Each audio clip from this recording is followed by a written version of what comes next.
Yes. We are here. It is Survivor Series. You know what it is. Survivor Series. That means the match beyond. That means only one thing. That means...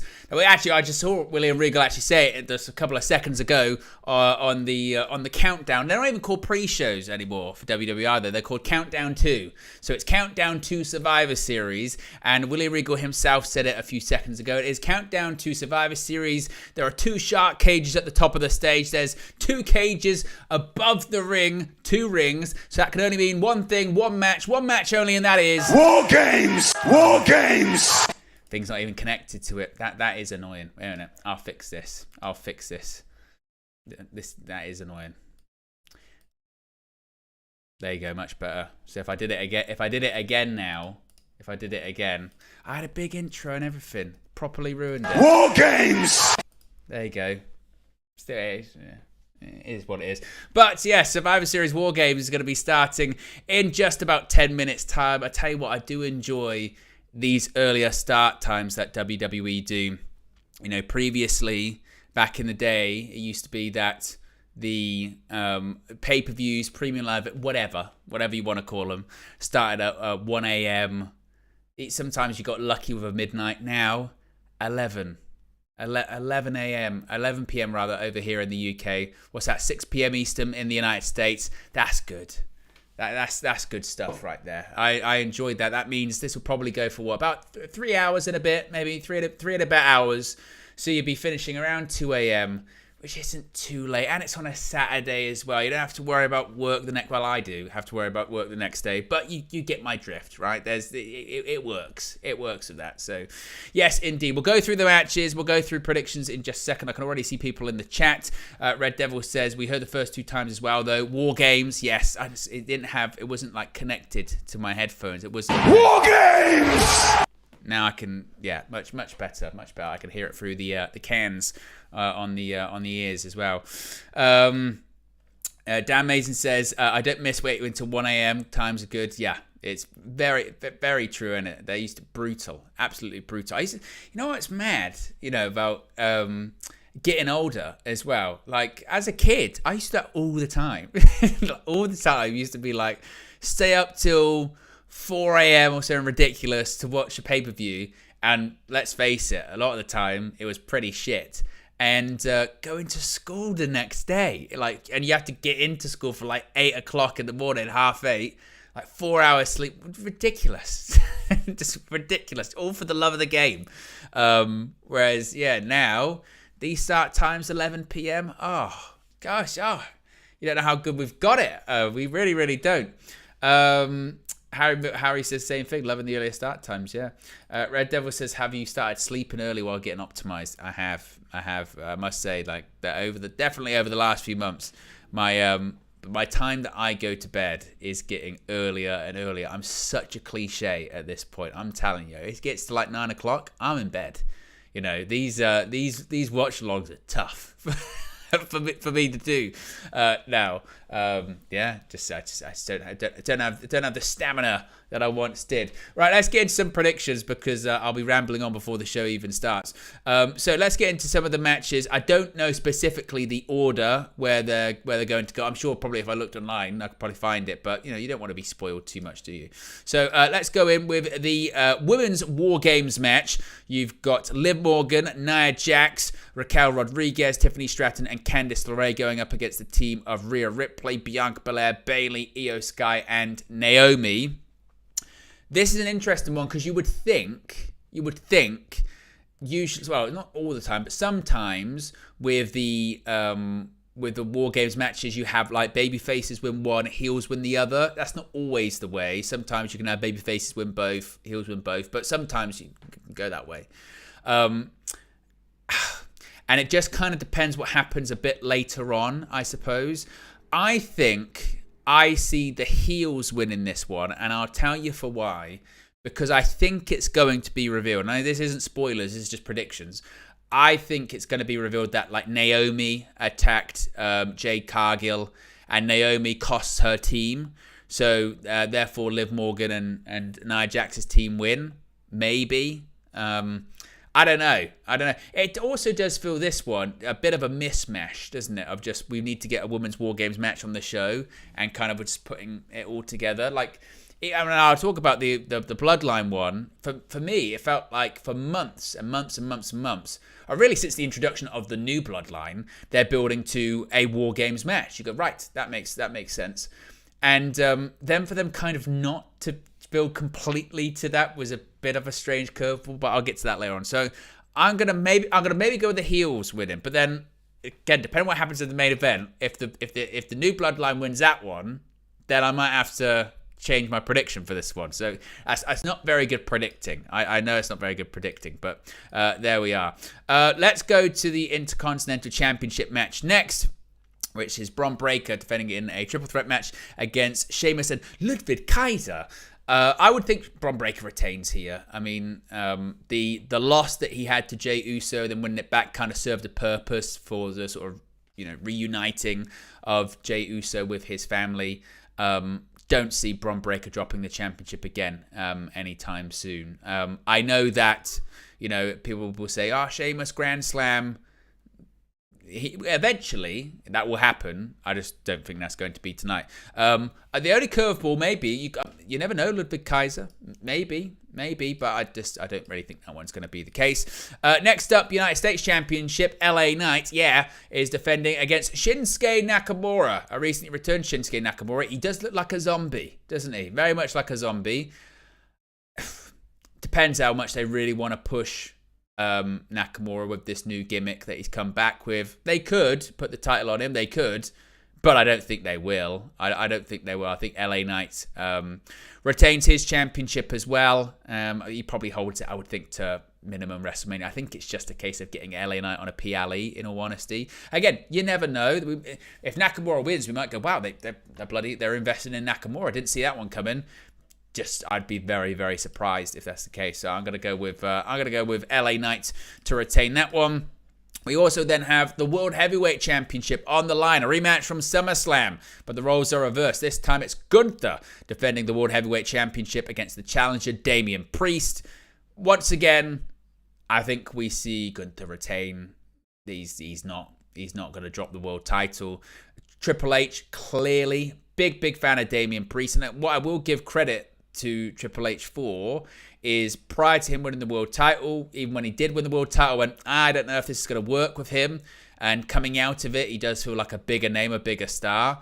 They've done their very best in this whole feud to make Damian Priest seem like a credible threat to Gunther, and talking about, he's, now is he doubting himself, blah, blah, blah. But Gunther's going to win this one. He's going to retain, particularly coming out of Crown Jewel where he lost to Cody Rhodes. He's not going to have back-to-back PLE losses. So Gunther retains the World Championship here. And then we get into the main event. We get into the second War Games match of the evening. It is indeed the OG Bloodline and a CM Punk. So that's Roman Reigns, Sami Zayn, the Usos, and the aforementioned Second City Saints against the new Bloodline, which is Solo Sikoa, Jacob Fatu, who loves Solo, and Tama Tonga Loa, along with Big Bronson Reed. I'm really looking forward to this match. I think it's going to be good stuff. Sometimes the Bloodline matches can leave a lot to be desired because it's so story-based that sometimes the matches are the shits because they're really slow, particularly Roman Reigns ones. But I feel like this one will deliver tonight. I think we're going to see some crazy stuff from Jacob Fatu, from Bronson Reed. Punk being involved in that adds extra star power too. I suppose it's just a case of we're going to get a curveball. Some people are saying maybe Paul Heyman turns. I know when Heyman came back, he was wearing similar attire to Solo, and people are like, that's a sign that he's going to turn.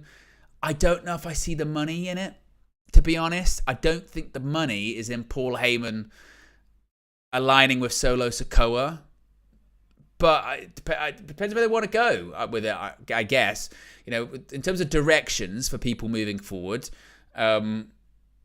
Punk and Heyman aren't going to be together. I think, Punk's going to spin off and face off against Seth Rollins at WrestleMania. We know that's a thing, and probably the way it's going to be framed is, look, I helped when you wouldn't, and I'm a good guy, you're a bad guy. I suppose Heyman could screw Reigns, and then that continues to WrestleMania, but I don't really have any interest in Roman versus Solo at WrestleMania, unless they did it at the Rumble. I'm more interested in Roman Reigns versus Jacob Fatu at WrestleMania. I think that's a money match. But I'd like to see maybe Jacob Fatu be built up a bit more. I mean, he only had his first singles match yesterday on SmackDown.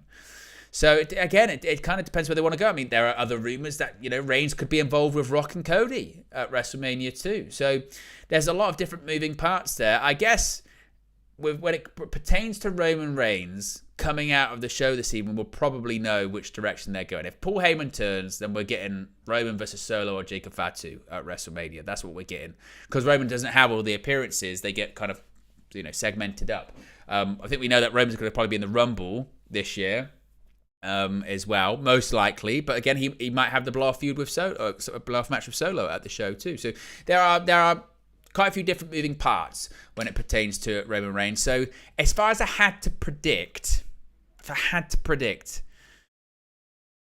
if Solo's team wins, it's because of interference or a screw. So that's Paul Heyman turning, maybe The Rock. Can't rule out The Rock coming back and getting involved. I think he's finished filming Moana, the live-action version of.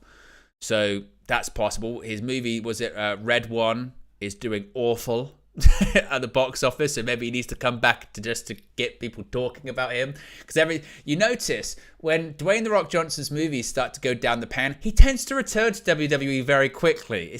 It's very coincidental. It's very, very coincidental. I wonder why. No one. Black Adam, it went down the tube.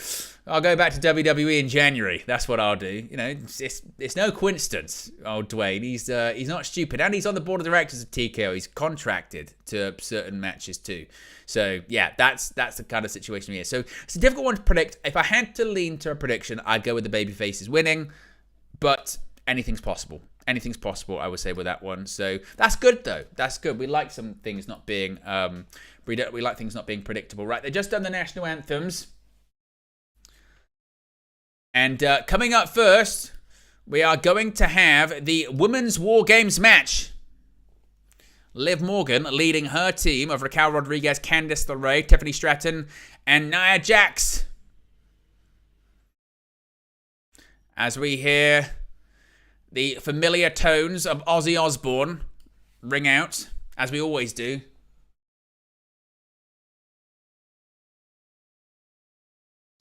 They're in Vancouver, British Columbia, in Canada.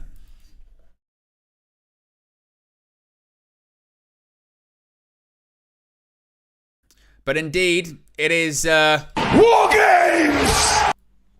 That's the first match of the evening. WarGames! That button's going to be pressed quite a lot this evening. Well, there's team... officially, it's called Team Rhea Ripley. Of course, she's competing with a face mask on this evening. She's got a broken orbital socket.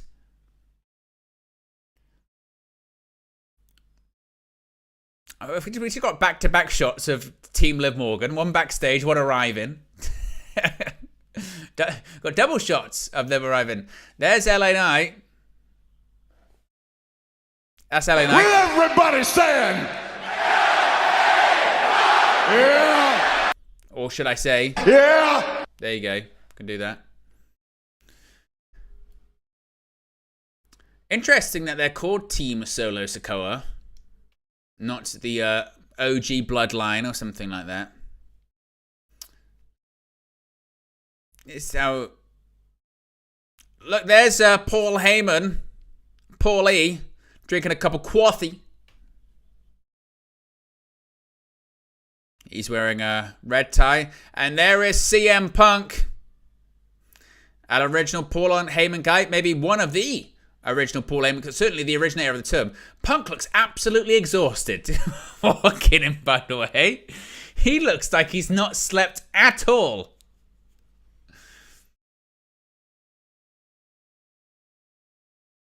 Now, Sami Zayn wearing the Yeet glasses. Well, there's the OTC as well, alongside Jimmy Uso. So we know everyone's at the arena. That's a positive, isn't it? If they weren't at the arena, that might be a bit of a problem. If you haven't already, click the like button, by the way. Be sure to subscribe as well. As you can see, right down here, it's close to a pretty round number, isn't it? We are 18,503. So we are now officially under 500 to go until 19,000. And we get closer and closer and closer to 20,000, which is, I mean, frankly, a madness. That is insane. I remember I started this channel. When did I start this channel? I think 5 years ago, just as kind of something to do. It was my start on YouTube, you know, not even with the idea of being a content creator or anything like that. It was just a bit of a hobby, passion project thing. And look what it's evolved into. So if you haven't already, be sure to subscribe, click the like button. And what a mental mad journey it's all been over the last half decade. Bloody hell. It is a long time, isn't it? Goes like that. It really does. What are people saying in the chat? I Am 2 Alpha says, the card is very predictable, plus Triple H needs to stay away from the old-timer music, always with that 70s and 80s rock. And there's nothing... Hey, I'm not having that. I'm 2 Alpha. There's nothing wrong with Ozzy Osbourne, yeah? And I don't think he needs to stay away from the 70s and 80s rock. People have been complaining about, frankly, quite the opposite. People have been complaining about... you know, there's been quite a lot of hip-hop and rap songs been used for WWE programming recently. New releases. I mean, is Travis Scott's going to have the theme song for Raw when it moves to Netflix? It's going to be a new release as well. Not that that's a new thing either. Like, they're like, oh, rap's never been used for with WWE or with wrestling. Of course it has. DX used to come out to Run DMC in the 2000s, you know. You know what I mean? Like, just, it's quite weird, actually. Obviously, I'm in the football content space and the wrestling content space, and I tell you what, they give each other a good go with the amount of complaining they do about shit. Because I think wrestling fans are worse. I really do, because wrestling fans know what they want. If they don't get it, and even when they do get it, they'll say it's shit, basically. That's the wrestling fans. But yes, we're live in British Columbia, Vancouver, British Columbia, Canada. It's late. Fans still filing in, not completely sold out. The second longest running premium live event behind WrestleMania, according to Michael Cole.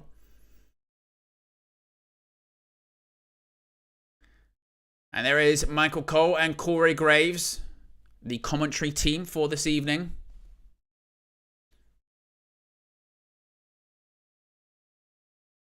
Colin says, does anyone know where I can watch this, by the way? Well, of course, this is the last. Yeah, this is the last premium live event ever on the main roster premium live event on the WWE network here in the UK and across Europe. Of course, it's been shut down in the States for a while. Well, everything's been on Peacock. But for us over here, network's going away. 1st of January, it's gone. Everything moves over to Netflix, which is really disappointing because the whole library isn't moving over there. It's select archive stuff. And that's the great... Like, for as much as, you know, WWE do better with it being on Peacock and Netflix... The WWE Network is actually really good. It's really good. And the fact that it's going away does suck. But if you're in the UK or across Europe, it's on the WWE Network. If you're in the United States, it's on Peacock. And the cage is lowering, or should I say the double cage is beginning to lower, which of course means WarGames. And of course, as I mentioned, we're starting off with the Women's WarGames match. The fire is surrounding the ring. And here comes Bianca Belair.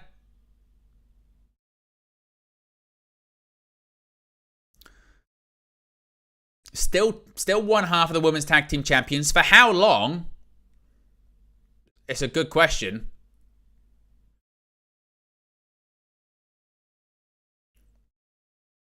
Of course, WWE's got that same setup as they had last year for the Survivor Series. A very much minimalistic set. Get as many people in the arena as they possibly can. I still do. I don't know about you though. I still do miss. The custom pay-per-view sets. You know, Backlash with the pincers, Survivor Series with the with SummerSlam with the big S. Bad Blood, the big blood teardrop. Or blood drop.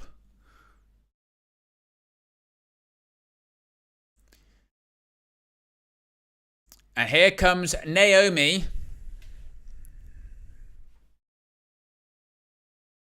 Maybe she's the one who attacked Jade Cargill. Maybe. Maybe she was the one that did it. You know? That's my theory anyway. And I'm sticking to it. There is Naomi, feeling the glow.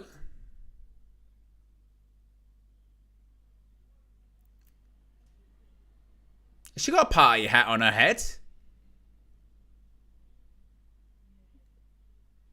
It looks like she does. Get your predictions in the chat about who you think's going to win this one. And here comes Io Sky. I didn't realise until I was watching the countdown. She's been in every women's WarGames match ever. That is an unbelievable record, isn't it? She was in everyone in NXT, and she's been in everyone on the main roster. Unbelievable. And she continuously steals the show every single time she's in it. She'll dive off a cage. Guaranteed at some point in this match, she will dive off the cage. That's what Io Sky does.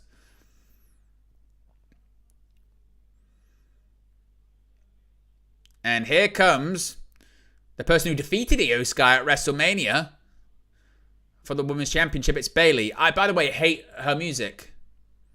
The Bayley theme is absolutely horrid.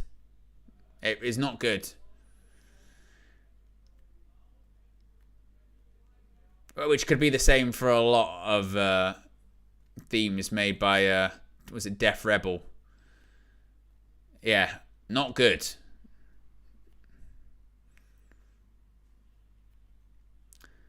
And here comes Rhea Ripley. I mean, this is hardly a out there prediction, but Rhea Ripley will win the Women's World Championship at WrestleMania next year. I mean, that's just what's going to happen, isn't it? She's in her Undertaker phase because she's got a broken eye socket. So she's got the Phantom mask on, like the Undertaker, the Phantom version of the Undertaker. She didn't have her broken eye socket broken by Mabel, like the Undertaker did. It was by Raquel Rodriguez, I think, or Liv Morgan, one of them. They did the angle on NXT, but legitimately it was in a thing on Raw. Is that going to be her mask in the match? And it's going to be Bayley who starts things. She's going to be in the Iron Woman role. She's going to have to last the longest.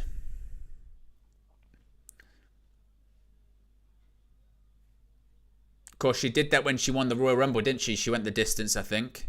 Or she certainly was in there for a long time.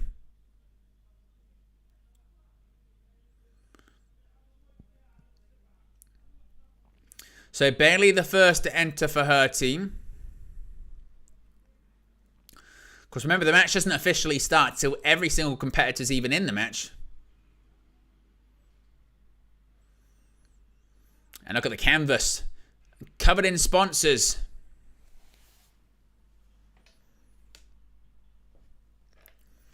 Harry says it's a bit of a spiky face mask, isn't it? Well, she certainly can't do a face first bump, can she? So, because, I mean, if Bayley did the rose plant on her, she'd probably kill her. You know what I mean? Rose plant, and Rhea Ripley's been, like, spiked the canvas. And here comes the WWE Women's Champion. Is the Irresistible Force, the Annihilator. It is Nia Jax, Queen of the Ring as well. What a turnaround it's been for her since returning to WWE.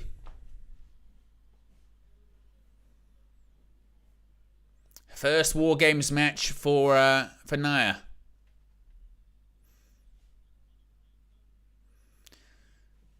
And next out, the Poison Pixie, Candice LeRae.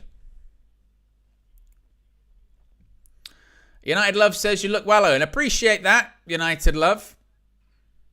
I've been optimized. Yeah. Made some lifestyle changes this year. Well, around the middle of the year. Down over 4 stone. Can you believe it? I don't know how much that is in pounds. I can do maths quickly. Down to LBs. Yeah, I'm like down like £60.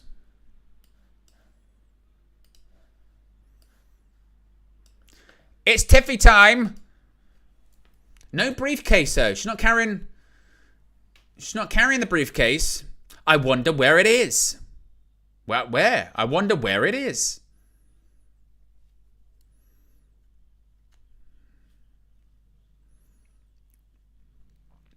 And it's the Women's World Champion herself.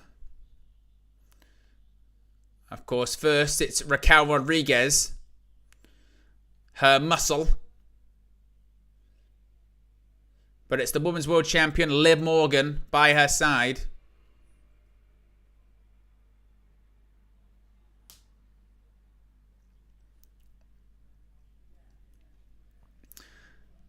United Love says, yes, I'm on my second set tablets, dropped a kilo and a bit, but definitely need to up my exercise. Hey, good luck on the journey, my friends. You will get there. Doesn't have to be overnight. It can be early. You know, it can take time. It's a lifestyle change. It's what it's got to be. Nia Jax looks like she's going to be starting. It's a bit of a surprising one. It's a heck of a cardio test, isn't it, for Nia Jax? I thought Jax might be one of the last people in. We're 10 likes away from 50, so if you haven't already, click the like button. Be sure to subscribe as well whilst you're at it. As the superstars are locked into their shark cages. So it's going to be Bayley and Nia Jax to start things off inside the double cage.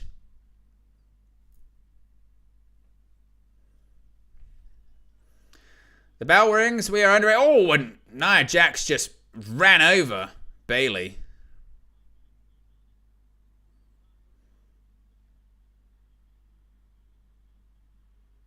So maybe it's just a case of Nia Jax is just going to beat the hell out of Bayley for 5 minutes. I'm not sure what that was.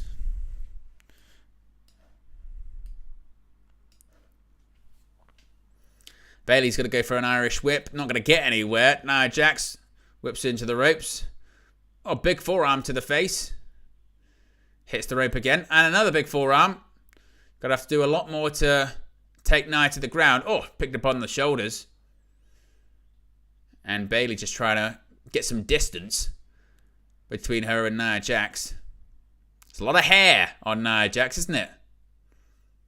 Oh, side headlock by Bayley. Pushed into the ropes. Bayley's holding on to the cage, though.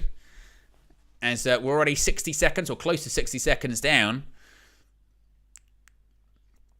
What sponsors are there on the canvas? There's, I think, the Sonic films there.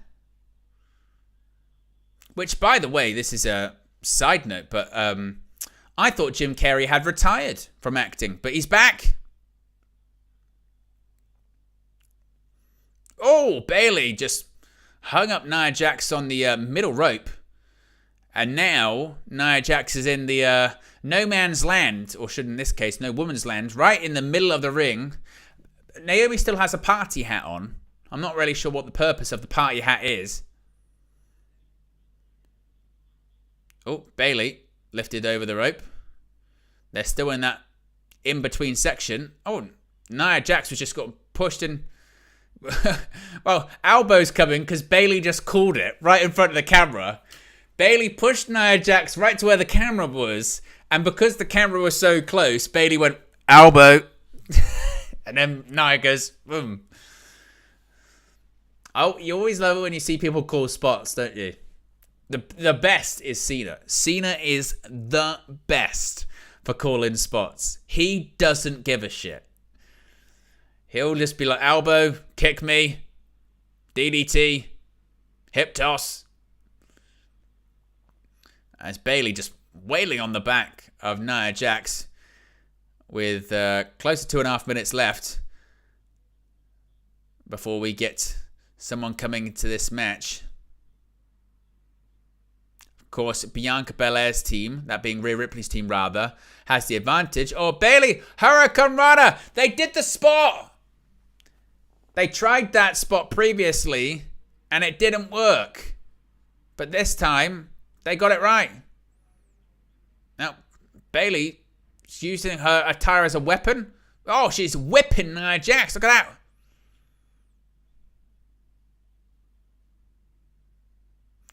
And Bayley again called the spot. She just shouted catch. Nia caught it. Oof. And Nia Jax just flung Bayley across the ring. Oh. And now whipping the back, the lower spine of Bayley. And once again, what is it? It's a jacket, I think. There's stones on there. I think it's leather. And Bayley thrown from one ring to another. So it looks like they're going to have the timer on the screen the whole time. Sometimes that timer, they don't have it. But this time... Uh-oh, watch out, watch out, watch out. Oh! Look at that hip attack.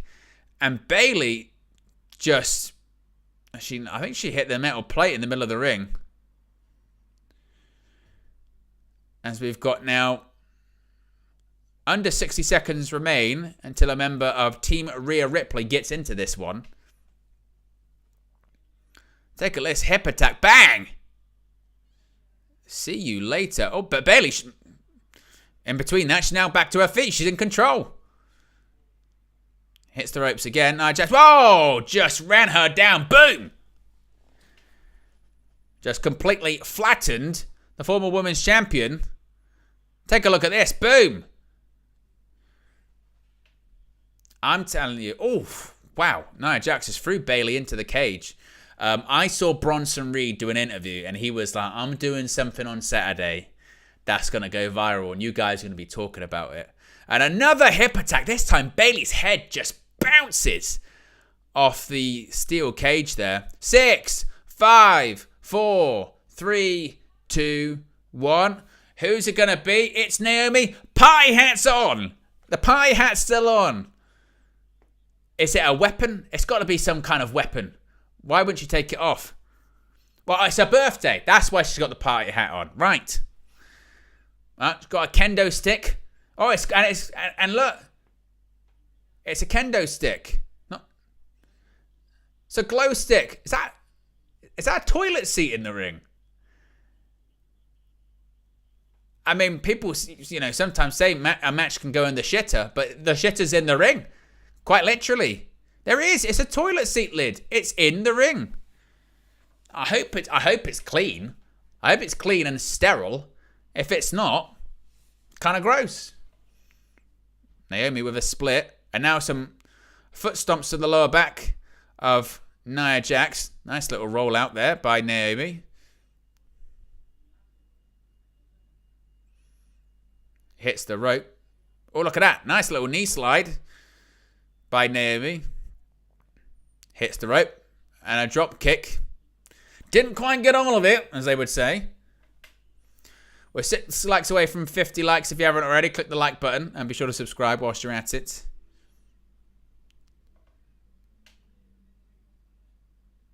And split.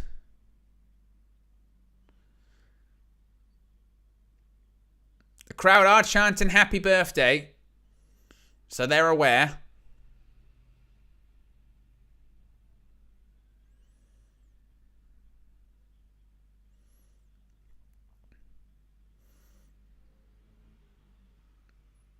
Uh-oh, that didn't work out, did it?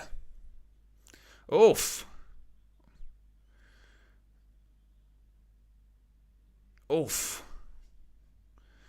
Suddenly that glow stick. And there she's got it. She's got the toilet seat lid. Of course, Nia Jax was the famous ow, my hole. She said it on Raw. The toilet seat lid is now around the neck, around the head of Naomi. And look, the Team Liv Morgan loves it. Oh, and the glow stick Used by Bayley. Oof. The toilet seat is still in the ring. They've obviously got some kind of spot. And now the toilet seat lid is round the head of the women's champion. And what we're getting, there's a stink face. A stink face by Naomi. I'm not sure how it makes it more devastating, the fact that the toilet seat is around the neck. But we've got 15 seconds until Nia Jax gets some support.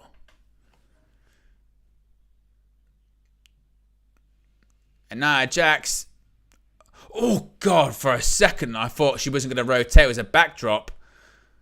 And then comes, I thought it was going to be Tiffany Stratton. And it wasn't. It was Candice LeRae. For a second it looked like it was going to be Tiffy time, and it's not.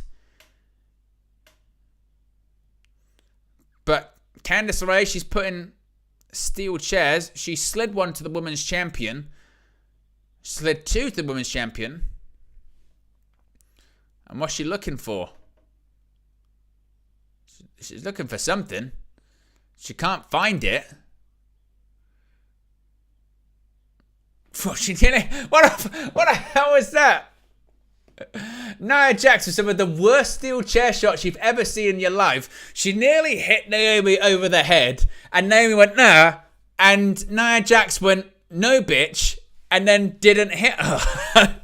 She was hitting him like Hulk Hogan. She was doing the whole, not so much a chair shot, a chair press. What? And it looked like as well that Candice LeRae was looking for something. She spent ages trying to find it and couldn't find it. So she's now just gone into the ring without the chairs.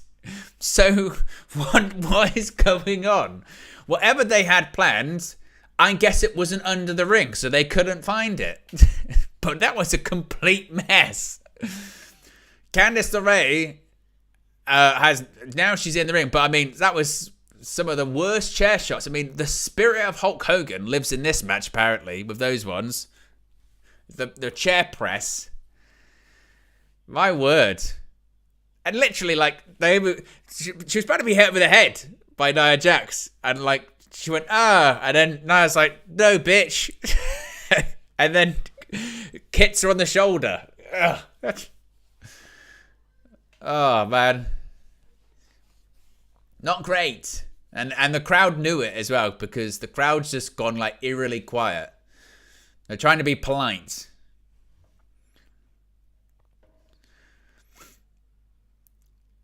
So we got coming up to 45 seconds left. And we're 1 like away, by the way, from 50 likes. So if you haven't already, click the like button. Oh, Candice LeRae bounced off. There's a steel chair sort of platform contraption. Not having a baby, contraption. And now, is Candice LeRae going to be dropped onto it? Maybe. And Nia Jax saves Candice LeRae. And now they're building up the contraption again.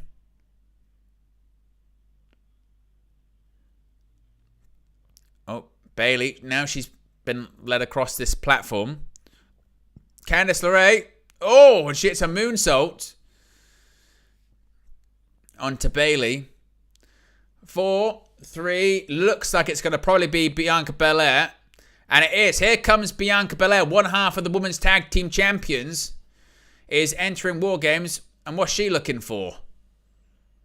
No one can find what they're meant to find under the ring. Oh, she's found it. She's got a trash can. Oh, she just threw it at the head of Nia Jax. Oh, and just slams the door in the face of Candice LeRae too. She's got a fire extinguisher.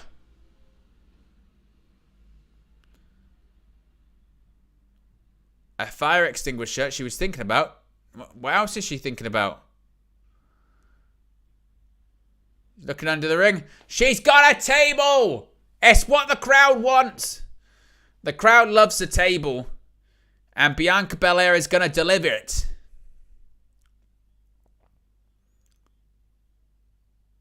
sliding it into the ring. Naomi picks it up.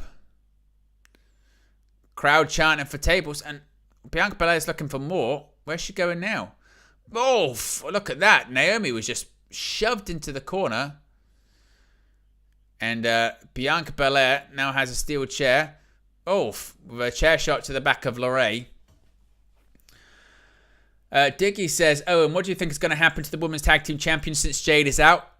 Well, whether or not she's actually out apparently is massively up for debate. So who knows what's going on with the Women's Tag Team Championships, Diggy? I have no idea. You've got PW Insider saying it's completely a work. You've got Meltzer going, she's injured. The Meltzer report in The Observer on Friday was the most sort of covering bases I think I've ever seen, which is she might be injured, she might not be injured, it might be a backstage political thing. Lots of people are saying different stuff. Bianca drop kicked the chair, kind of, into Nia Jax. I'm not really sure that worked. So who knows what's going on with Shade Cargill, to be honest with you. We're under 60 seconds until the next member of Team Liv Morgan gets into this one. Is it now going to be Tiffy time? You would think it should be. This match, yet to really click into gear and get to life. It's been very, very botchy thus far. Very botchy, it must be said. 20 seconds remain before we get our next person into it.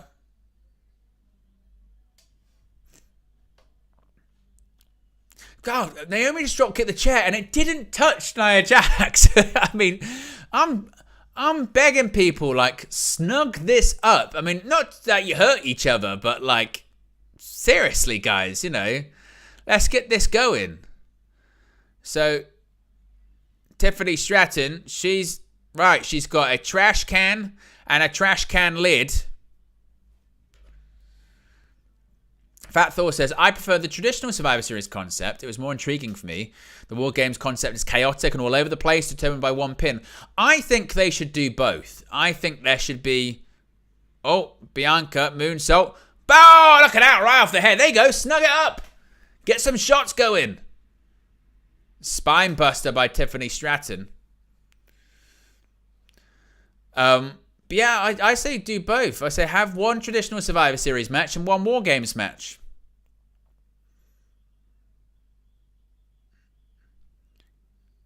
And Stratton, oh gosh, went for a slingshot and Nia Jax just ran Bayley over.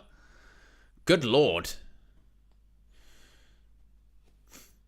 But yeah, this match has not been great so far, to say the least. And Naomi and Bianca Belair just sort of thrown into each other there.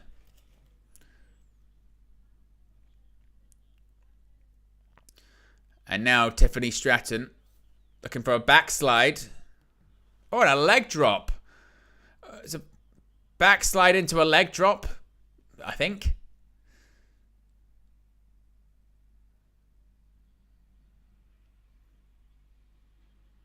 And Bianca Belair's up on the shoulders of Nia Jax.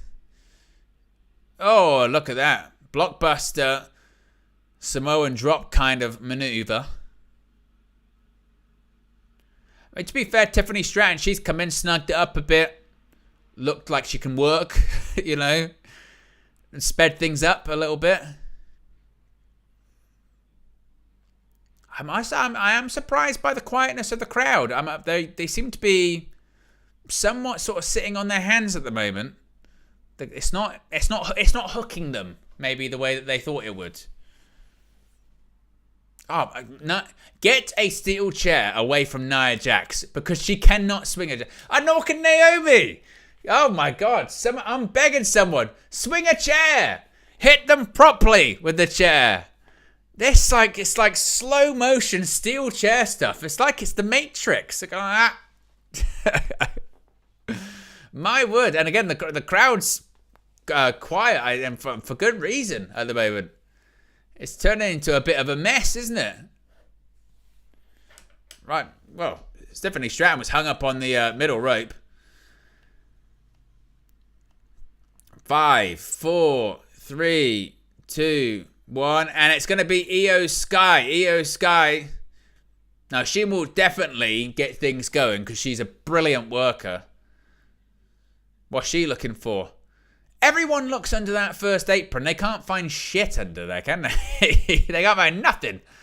What's she looking for now? And she's getting a... Oh, look, she's got a trash can and it's in her colours. And it's got string on it. It's got string. She's sort of got it over her shoulder. And she's going to be climbing. Here we go. I told she was going to liven things up. That's what Io Sky does. This is why she's been in every WarGames match. Because it needs saving. There's a bit of a platform up there, by the way, as well.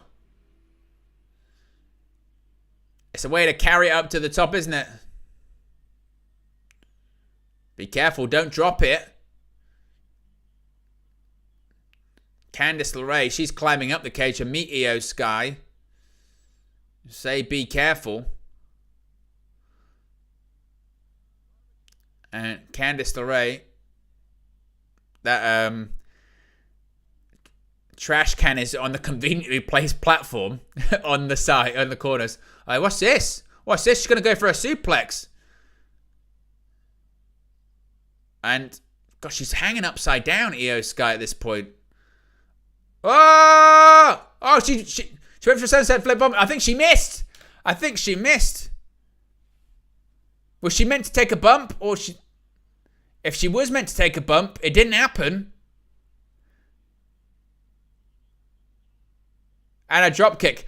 I think, yeah, I'm going to go out on a limb and say Candice LeRae was meant to take a bump from the sunset flip bomb, and it didn't happen because they both looked very, very confused. I'm putting that down for another botch. another one. Io Sky, handspring. And look at that. Look at Tiffany Stratton with a handspring of her own. Not bad going. But I think Io was meant to flip over Sunset Bomb, and either she got it wrong or LeRae was meant to take the bump. It didn't happen. The trash can's still up on the platform in the corner, so that spot's still going to happen at some point. Io Sky with a steel chair to the back.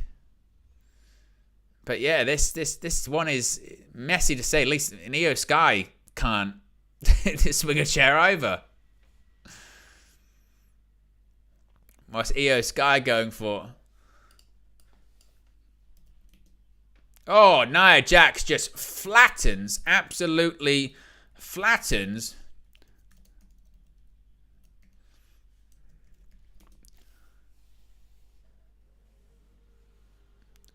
Well, Raquel Rodriguez is now coming in. Right, here comes Raquel Rodriguez.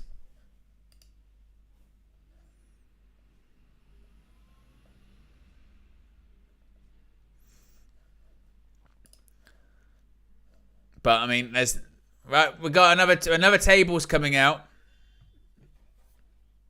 Oh no, she said no.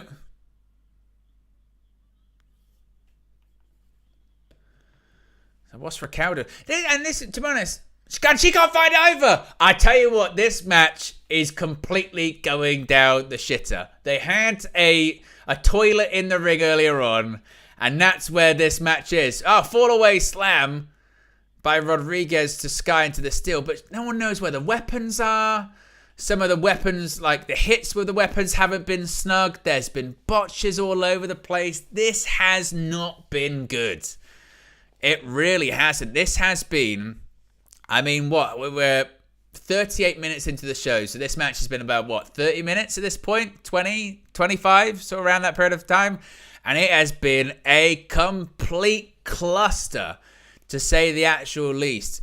And this is why, you know what I've said at the beginning of the stream, and I said that this match, for me, just didn't make a lot of sense. I was going, you know, this isn't the need for a WarGames match. This could have been a traditional Survivor Series match. It doesn't have to be 2 War Games matches, because this has just turned into a complete cluster, to say the least. And I'll tell you, it's not just going to hurt the crowd later on, because they'll go big for the Bloodline stuff, but crowd ain't into it. Like, the crowd are not into this one.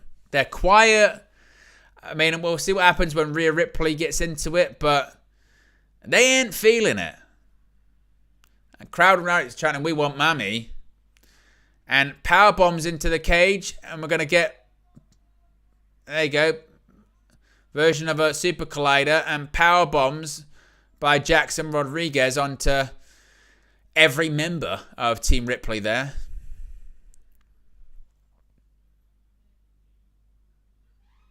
As we see a replay of the power bombs.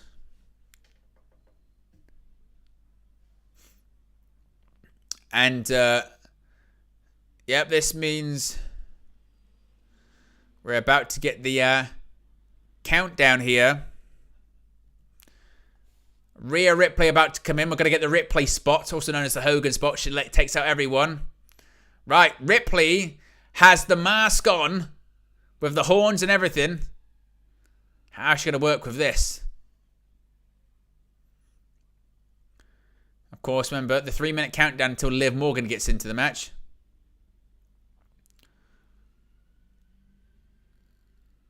So, Ripley thinking about what does she do. Raquel. Oh, she meant to. I think she did that. The sort of seesaw with the table, which allegedly hit Raquel Rodriguez in the jaw. Drop kick.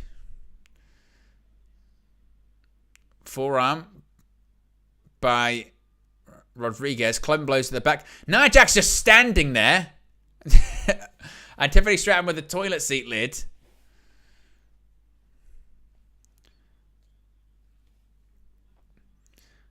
The rest of the other team are sort of all starting to... But, I mean, listen to the crowd. I tell you what, the crowd is quiet.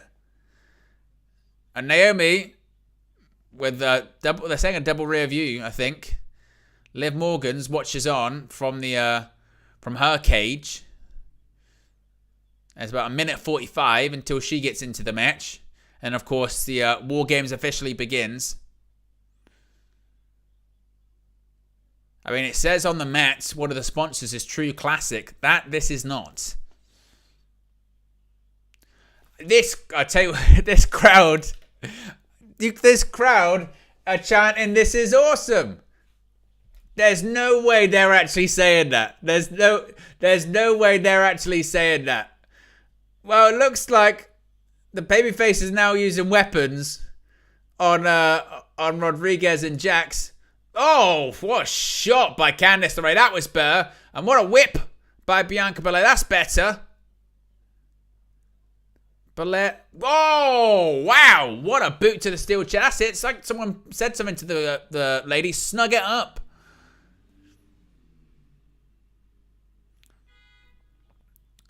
Clothesline by Nia Jax. And Ripley, she is going for a headbutt to the chest.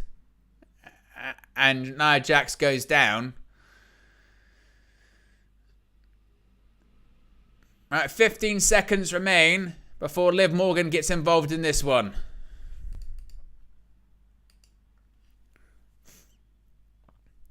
Five, 4, 3, 2, 1.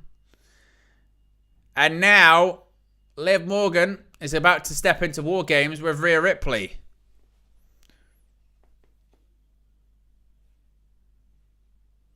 She looks quite nervous, doesn't she? And what's she doing? She's running away. Liv Morgan's running away. Where's she going? She left the shark cage and now she's just gone backstage. She's got a baseball bat.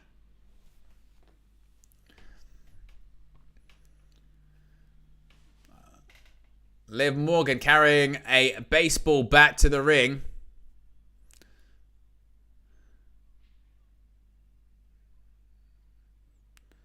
Ripley saying that she's not scared of Liv Morgan. Or they would say, baseball bat. Kind of worth being scared of, isn't it? And the War Games begins.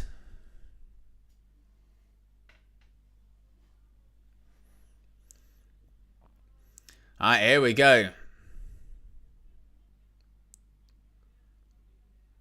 Oh, Raquel Rodriguez just bashed into something. What the hell's this? Rhea Ripley, she took the mask off. Ducks under. Maybe she doesn't need it.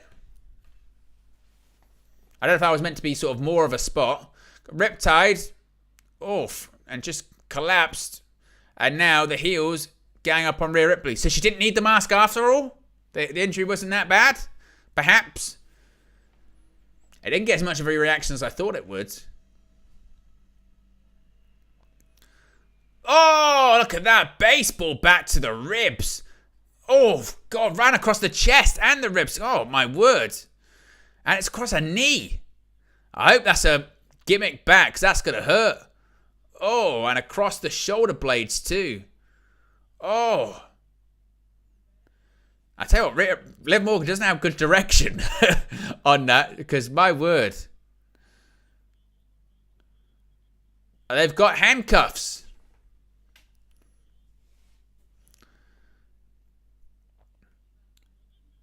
Handcuffs. And Rhea Ripley looks like she's going to be handcuffed to the rope. Oh. Maybe not. Looks like the baby faces are preventing that from happening.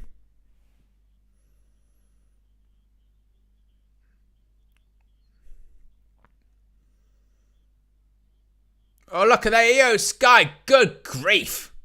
Bouncing across two sets of... Oh, my word. Tiffany Stratton just with a double foot stomp. Look at this. Oh, DDT to Rhea Ripley. I mean, it's all going off now.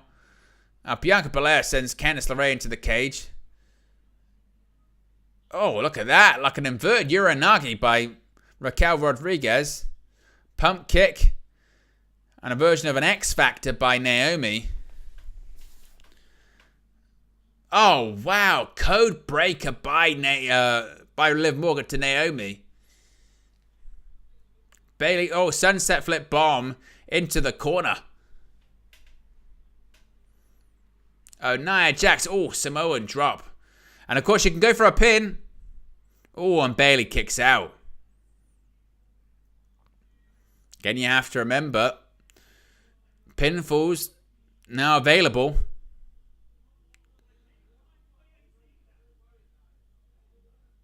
Now what's going on? Oh, my word. Io Sky is climbing the cage, but Tiffany Stratton is climbing the cage in the other direction. What is going on? Tiffany Stratton again. She's on one part. Io Sky's on the other. What are they doing?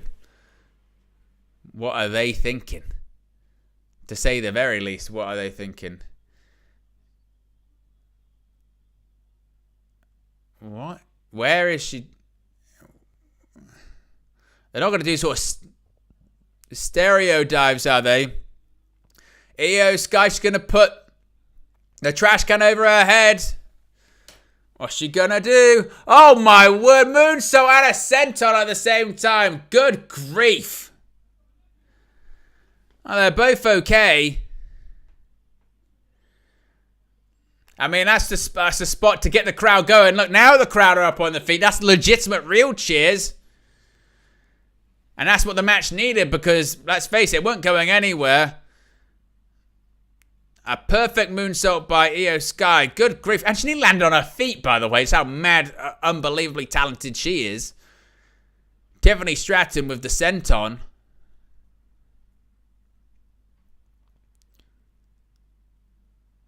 What's she looking for, Tiffany Stratton?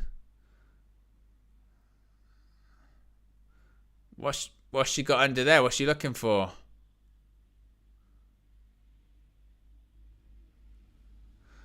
Ah, she's got the Money in the Bank briefcase. She wouldn't. She wouldn't. She wouldn't. I tell you what, both champions are down. Nia Jax is down. Liv Morgan's down. She could do it. She could do it. Is she going to do it? It's risky. It's very, very risky. There's too many people in there for her to do it. Look, Raquel Rodriguez is saying, what are you doing? Oh, fire extinguisher. Io Sky's just going crazy with a fire extinguisher. That cleared everyone around. What the hell is this? Look, Raquel Rodriguez, she handcuffs herself. No, it's Rhea. Rhea handcuffed Raquel Rodriguez to the top rope. Oof. And Nia Jax just ran down Rhea Ripley. Well, the last 2 or 3 minutes woke this match and this crowd up. It took people diving off the cage and an attempted cash-in to get people going. Because otherwise, we were going to get quite flat, weren't we? My word. Crowd chanting, we want tables. And the table that Tiffany Stratton was trying to put up just kind of collapsed on itself. Crowd wants tables, and the talent are going to deliver, seemingly. Oh, what's this? Uh-oh. Oh, what was that? We kind of missed it. I didn't even see. Didn't even really see what happened because the camera switched. Oh, yeah. Bianca Belair kind of escaped out of it. Oh, another Samoan drop by Nia Jax to Bianca Belair. Jax. Oh, big leg drop. That might be it. Oh, and broken up by Bayley and Io Sky. We haven't. And then they're working together. Look at them. Meeting eyes there. Bit of a damage control reunion. It was Io Sky that turned on Bayley.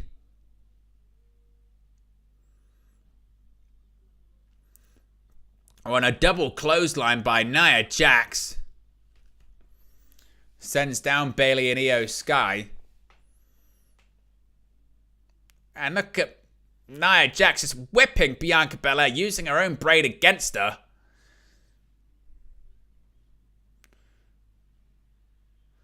Now, what's Nia Jax thinking about here? Well, she's got Bianca on a table. And Nia Jax is scaling the ropes. An annihilator, perhaps?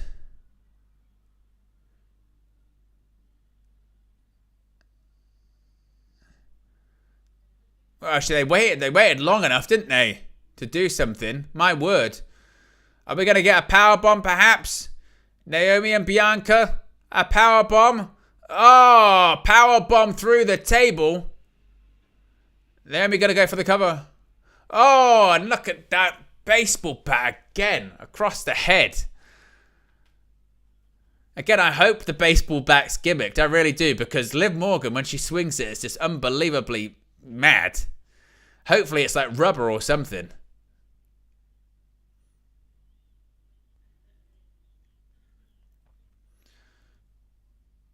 Liv Morgan trying to... Oh, wow. Raquel Rodriguez just booted a chair right in the face of Bianca Belair. She's still handcuffed to the top rope. Oh, Oblivion. Oblivion onto the chair, onto Bayley. Uh-oh. And Rhea Ripley has her hands on Liv Morgan. Oh, look at these headbutts. Oh, went for the riptide, and Rodriguez still managed to... Oh, look at these kicks. Uh-oh. Oh, codebreaker onto the face. And now, Ripley's going to be put onto the table.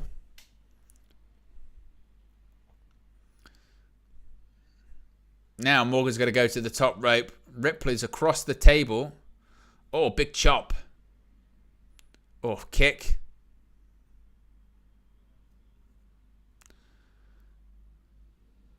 Right hands. And look at these kicks. Oh, she was going for Oblivion off the top rope through the table. It didn't happen. Ripley managed to sort of block it. Headbutt by Ripley. Now she's going to go for a Riptide, perhaps. Riptide off the top. Can she get her up? Riptide. Oh, through the table. Surely that's got to be it. 2, 3, and Rhea Ripley gets the victory for her team. My word. The baby faces win. Which, what does that mean for the main event? I mean, I'm already thinking ahead to the other WarGames match later on this evening. What does that mean? But Team Rhea Ripley gets the victory. Rhea Ripley has also pinned the Women's World Champion, so that match is happening again at some point. Rhea Ripley is winning the Women's World Championship back at some point. Let's address that. Get your star ratings in there. Rate out of 5 in the chat. I think it's the tale of different parts of this match, because I'll be honest, 2/3 of this match were complete dog shit. Prior to actually everyone getting in there, it was a mess. I mean, a mess. And even initially, once people got in there, it was a mess. The sort of final 10 minutes were much, much better. The big spots, they largely managed to sort of pull off pretty well. I think you look at Io Sky and Tiffany Stratton and say, thank you for injecting something into this match. But it still didn't need to be a WarGames match, I don't think. You know, look at the two spots. The dives off the cage from Io Sky and Tiffany Stratton get the crowd going. But let's be honest, it wasn't good. It was not good. For the large majority of that match, it was not good. But the last sort of 5-10 minutes were better. But not great. Not great to say the least. Big up Joe Blackman, he's in the chat. Jason says 2. Jay says 2.5. Joe says 2. Slick says 2.5. I'd probably give it maybe a 2.5, something like that. But a large portion of this match was not good. Like I said, only really once you got Io Sky and Tiffany Stratton in there does it kind of get going a bit better. But it was not great. Like those first 20 minutes were tough. Tough to get through. Very much tough.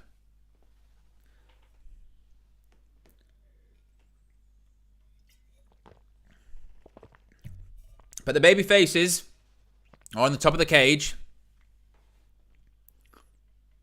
Yeah, it ended on a good note, but make no mistake, that was not good. That was not a good match. They said it ended okay, but it wasn't. It wasn't that. Not at all. We got over 62 likes, which is great. If you haven't already, click the like button and be sure to subscribe as well whilst you're at it.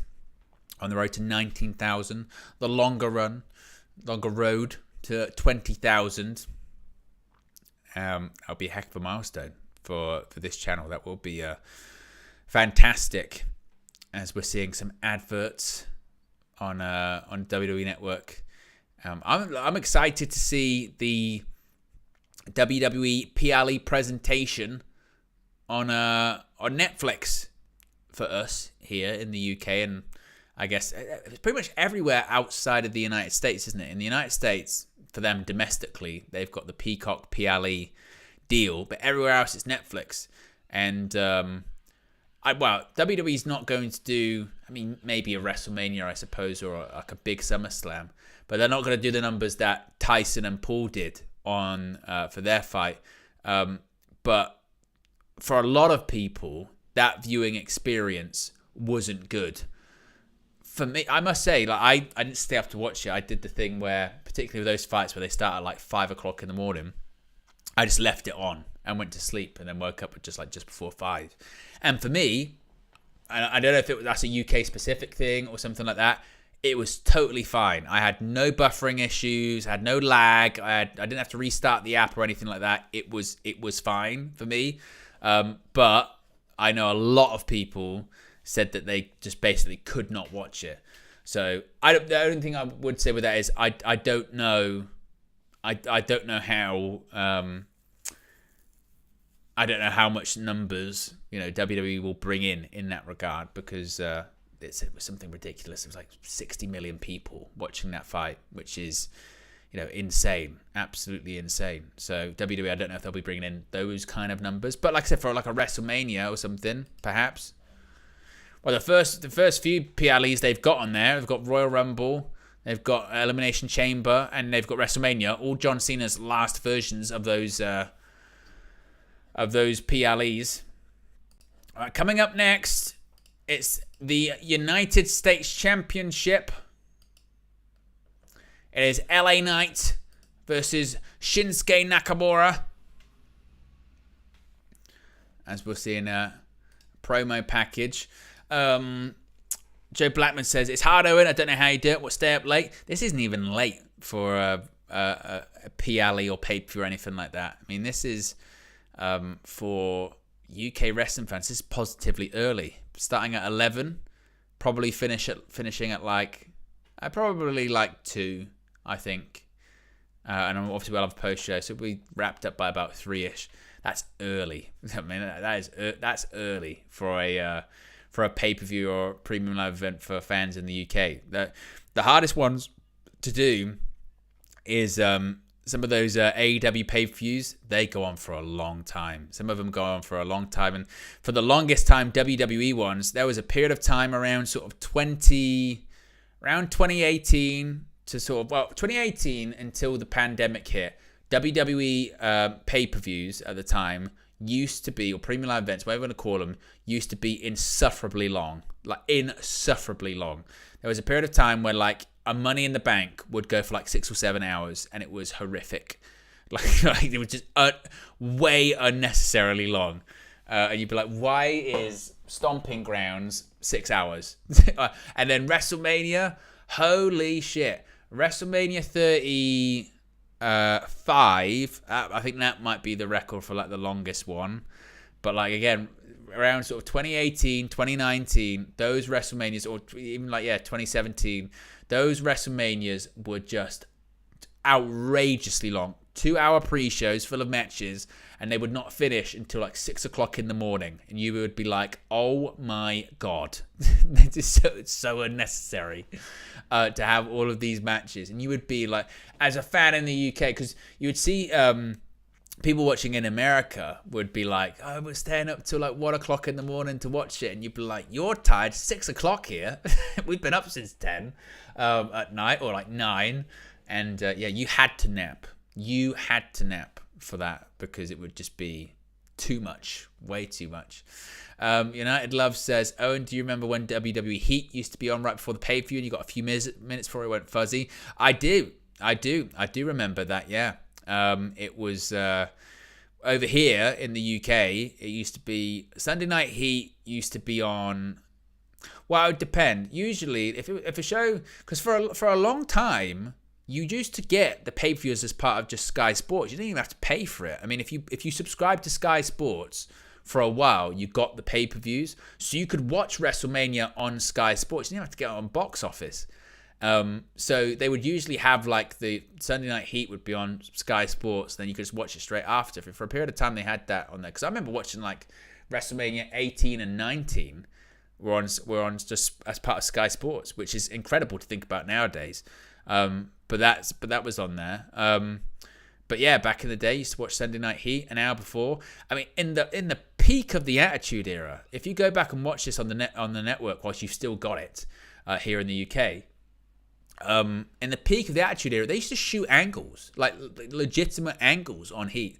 Like, and I used to never really get it, because they would have like in-ring segment with Stone Cold Steve Austin and Vince McMahon on Sunday Night Heat going into the pay-per-view. And it would ruin the pot, but I guess it would get people talking about the show. Here comes Nakamura. New music and graphics, of course. Debuted on SmackDown last night.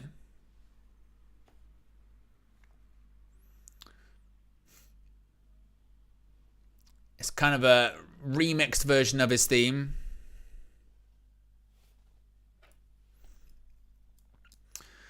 Jay and Slick talking about, when they used to be on Channel 4. I remember that. I remember watching Invasion, that pay-per-view on Channel 4. Until they got kicked off Channel 4 because the Attitude Era was crazy. And look at the menacing Shinsuke Nakamura entrance.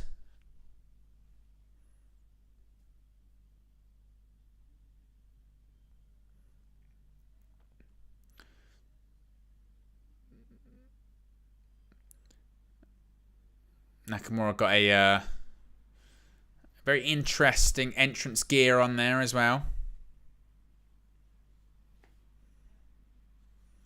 He's no longer the rock star, is he? Remember when he was the rock star and the artist known as Shinsuke Nakamura? They did all that kind of stuff. And all the Vince-isms.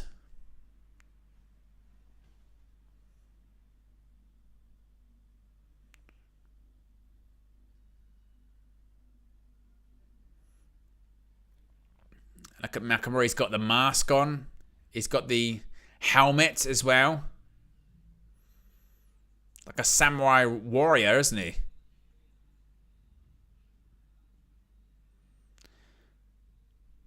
Gone are the days where he's doing the sort of Michael Jackson, Freddie Mercury kind of character. Certainly. And he's got the face paint on too. A darker version.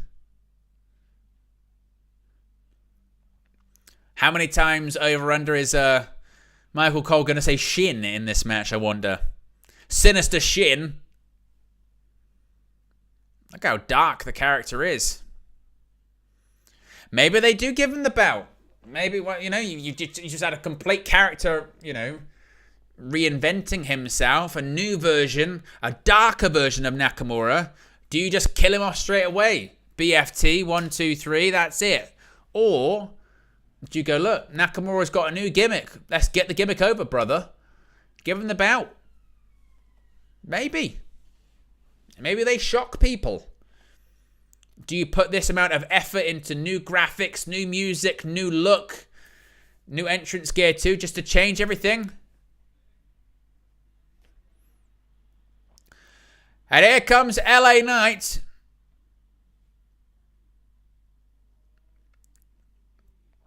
They put the live and loud thing on there, and it's not really moved.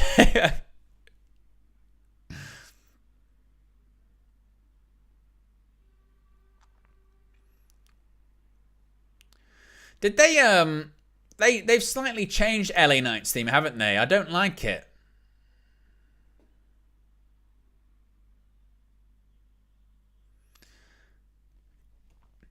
Harry says, surely all this packaging for him to lose is a massive mistake. That is something that I'm just thinking in my head. I'm thinking the more I think about it, there's no way Shinsuke Nakamura loses this. LA Knight dropped the belt. He dropped the US Championship. He dropped it on the floor. But yeah, surely you don't have this new gimmick, new graphics, new music, new look. He's just come back a couple of weeks ago, and you have him lose clean at the pay-per-view to LA Knight. Surely you don't do that. You can get more out of it. So even if they're not going to necessarily have LA Knight drop the championship, maybe it's a DQ. I mean, we saw the Black Mist, didn't we, on SmackDown? Maybe we just have Nakamura just missed him.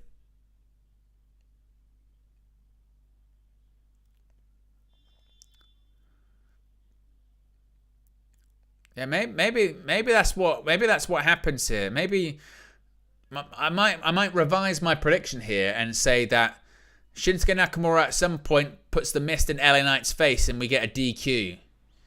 Because if he loses clean, I just couldn't really. I just couldn't. It wouldn't make a lot of sense to me. Shinsuke, he went for a kick.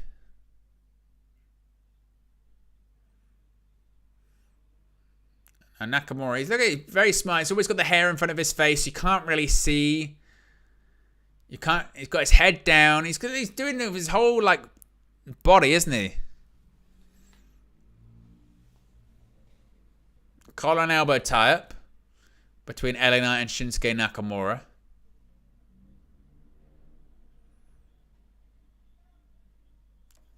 And Knight goes into the corner. Oh, like a thrust right to the throat by Nakamura. And now some knees.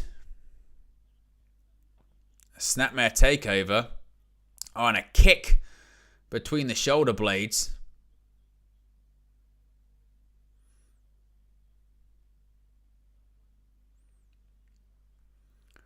Oh, look at that. Big clothesline by LA Knight. No, he took the head off Shinsuke Nakamura and thought he was going to go for a cover, and he wasn't. He's just in a mount position, right hands off the head of Shinsuke Nakamura by LA Knight.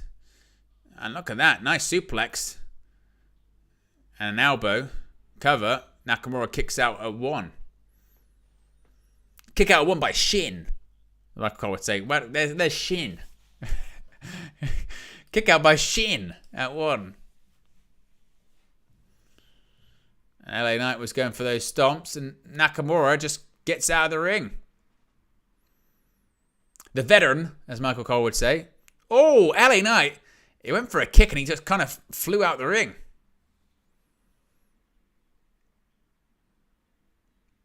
Well, bounces Nakamura off the barricade.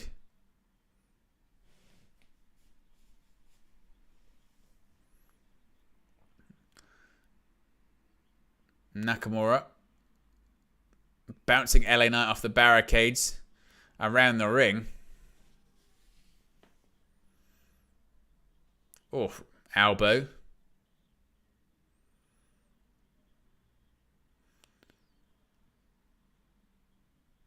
And LA Knight bouncing Nakamura off the apron. And once more.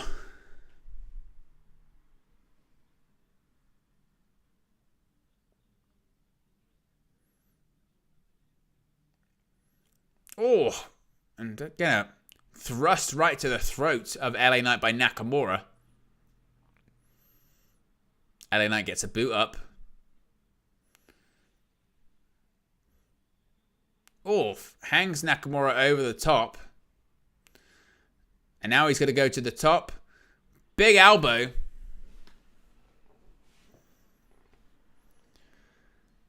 And now Nakamura is down. LA Knight sporting a bit of a shiner. Oh, went for a scoop slam. Standing switch, reversed. Oh. And once again, that's like the third time there's been an attack on the throat by Nakamura. Oh, wow, look at that. Reverse elbow. It's like a back elbow by Nakamura. Oh, and a drop. Just one kick right to the side of the head. And LA Knight kicks out. Look at that. Oh. It's like a reverse elbow right on the bridge of the nose. And again, look at these sort of thrust shots by Nakamura.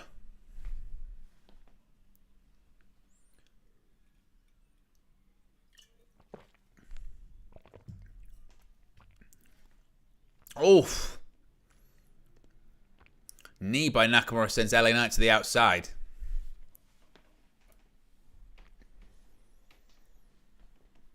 Of course, this is match number 2 of the evening. 5 matches overall.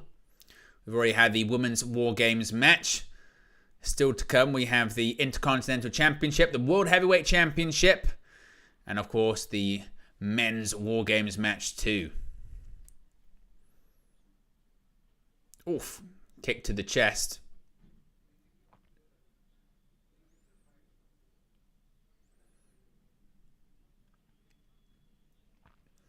LA Knight, oh, hung up Nakamura over the top rope.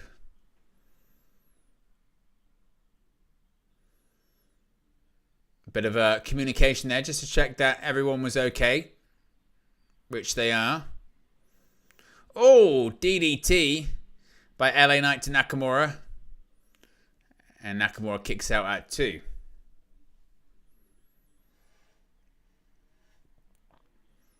Irish whip. Nakamura hangs on. Oof. Oh, he went for that kick. What's he going for? LA Knight. He's up on the... Oh, wow. Look at that. Version of a torture rack. And Nakamura kicks out.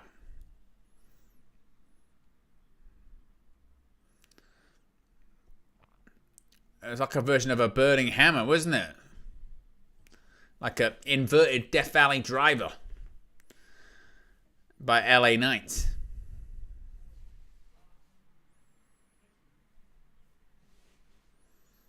Oh, Nakamura backs up LA Knight into the corner. A big reverse elbow by Knight. And putting Nakamura up on the top rope. They're going to go to the top rope, maybe thinking about it. But oof. Knight. Every time he tries to do that leap to the top, just don't do it anymore, LA Knight. You can't do it.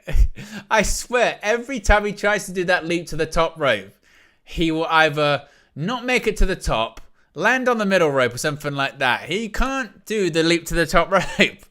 Like, just, you know, there's nothing wrong with it, you know, the ego check. You just can't do it. Oh, big kick right to the back of the head by Nakamura. Just go, oh, LA Knight, you know. It's not bad, you just can't do it. It's okay. What's Nakamura thinking here? Oh, my word. That inverted exploder suplex from the second rope. Cover. Oh, and LA Knight kicks out at 2 and a bit. Look at that inverted exploder suplex.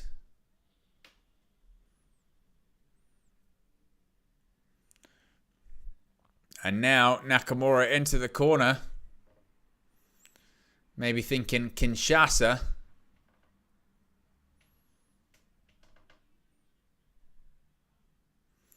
Kinshasa, no, misses. LA Knight. Some kind of slam. And what's LA Knight thinking here? He's going to go for his LA Knight elbow, perhaps.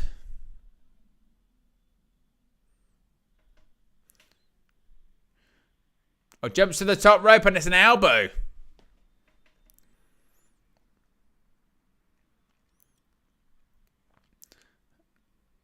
Knight trying to get the crowd going.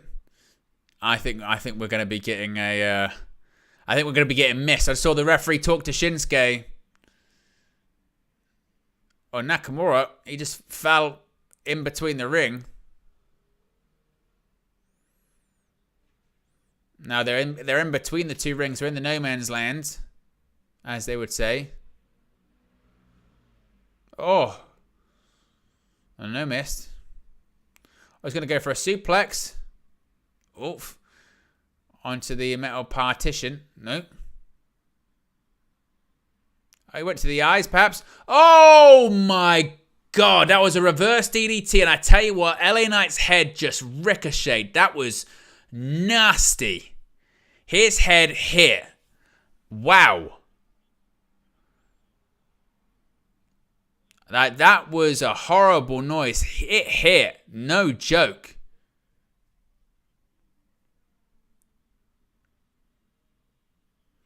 Oh, Kinshasa, back of the head. That's going to be it. That is going to be it. 1, 2, 3. I told you. I told you. I told you they wouldn't have Shinsuke Nakamura have this repackaging, new entrance music, new graphics, new gear if he was just going to lose. They wouldn't kill him off like that. And they didn't. Shinsuke Nakamura is the brand new United States champion. It dawned on me as he was making his entrance. When he was making his entrance, I was like, you know what? They're not going to have him lose. Of course they're not going to have him lose. Why would they have him lose? For minimum it's a DQ because you don't invest that much time. You don't invest that much time, that much resources. You don't just bring someone back for completely something different and then go, oh, by the way, we're going to have you lose straight away, like 2 weeks later. Of course they're not going to do that. And Nakamura wins, gets to Kinshasa. He's new United States champion. Wow, what does everyone make of that? Shinsuke Nakamura, after not having a match on television for 7 months, comes back, has his first televised match Friday, and he wins the United States Championship in the next one. Oh my.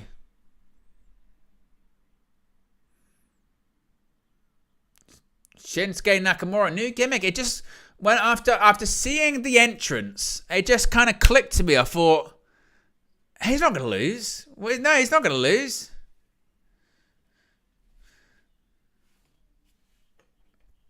Well, here's Akira Tozawa.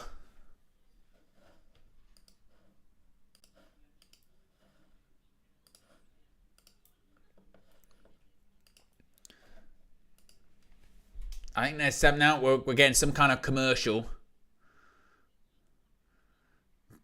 True classic T-shirts.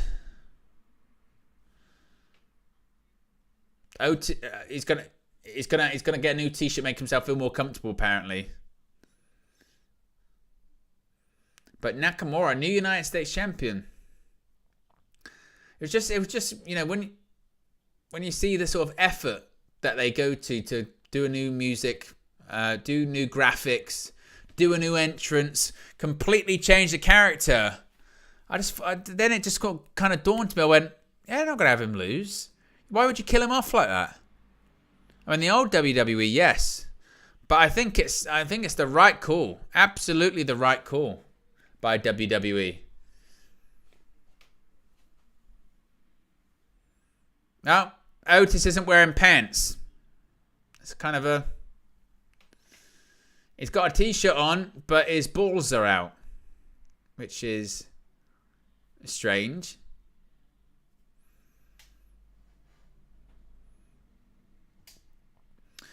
That was Nakamura's first pinfall win on WWE pay-per-view since 2020. Yeah. Insane.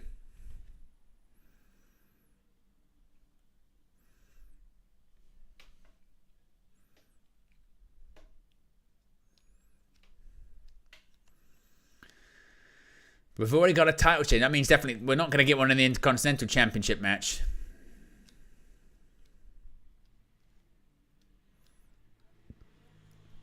They're showing an advert for Raw coming to Netflix January of next year. Just over a month's time. On the Intuit Dome in Los Angeles, California.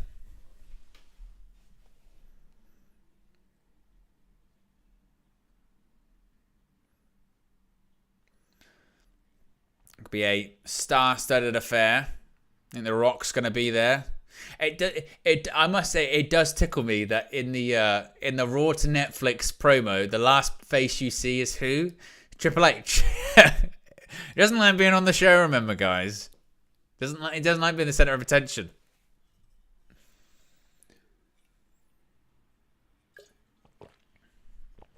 But last face you see. We're 2 likes away from 70 likes. If you haven't already clicked the like button, be sure to subscribe as well whilst you're at it, bottom right hand corner.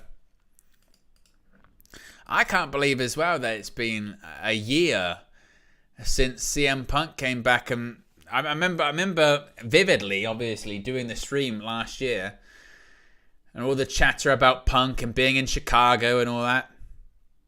I can't believe that's a year ago. And quickly things move. As WWE going through their sponsors. One would think next match surely going to be Intercontinental title. Would it be the world title? Maybe?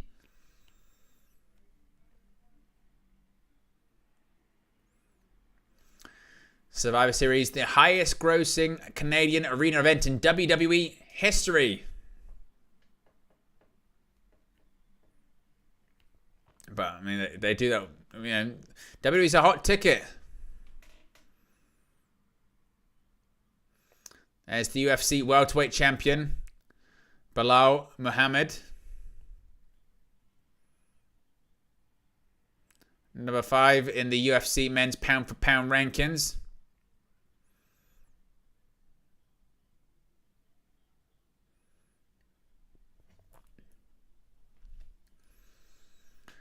As I think they did say the Intercontinental Championship triple threat match was coming up next. See if we get any confirmation. There he is. Bron Breakker.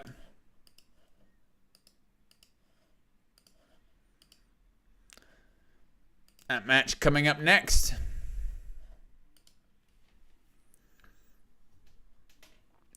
Sheamus, Ludwig Kaiser. Or as Samantha Irvin used to say, Ludwig Kaiser. Challenging for Bron Breakker's Intercontinental Championship. And we're definitely not getting a title change this time. I'd be very, very surprised. Yeah! Very surprised with that one. Fat Thor with the super chat. And as you can see what happens when you do put a super chat in, stuff appears, which is always a lot of fun, and noises. Fat Thor says, Owen, rank the best, the worst current WWE belts. What, in terms of how they look? The best looking championship currently in WWE. Problem is, there's so many of them now, isn't there? I like the WWE Tag Team Championships. I'm a fan of those because they're essentially remix versions of the old ones. So I do like that. I appreciate that they tried to recreate the World Heavyweight Championship. It could be without the giant WWE logo in the middle of it for me, because for me, the World Heavyweight Championship, just that design is so iconic and so gorgeous. Like, I'm a big fan of that.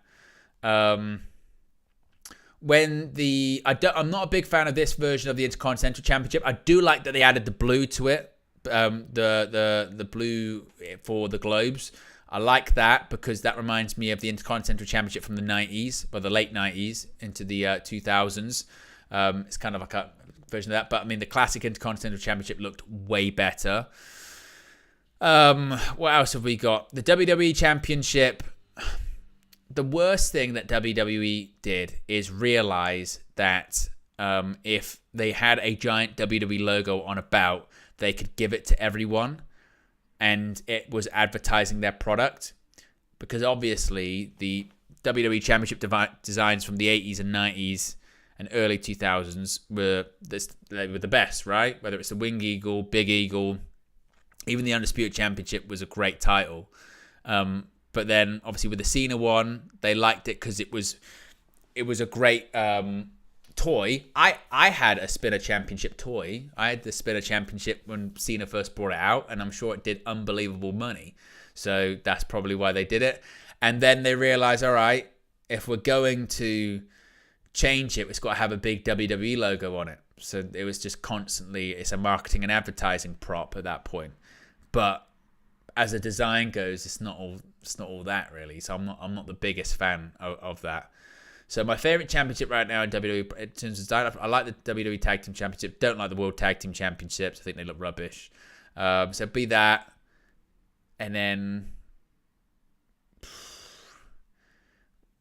probably like World Heavyweight Championship in there. Again, it's not the same, but it's close. Yeah, but they put it, that's what it would probably be. And again, this Intercontinental Championship, I do like it a bit better now. It's got the bits of blue in it, but yeah, there's still a way to go. I think it's been a hot minute since they've had really, really nice championships. Yeah, but I'm glad we're kind of getting at least we're kind of getting away from the era of just every championship was just a big WWE logo. That was the worst. I mean, I know they still exist, but for a period of time, like, WWE and Universal Championship, they were just different color straps. Like, who cares? Yeah, it was not for me. Here comes Sheamus. I appreciate the super chat, Fat Thor. Like Fat Thor, you can get your super chats in.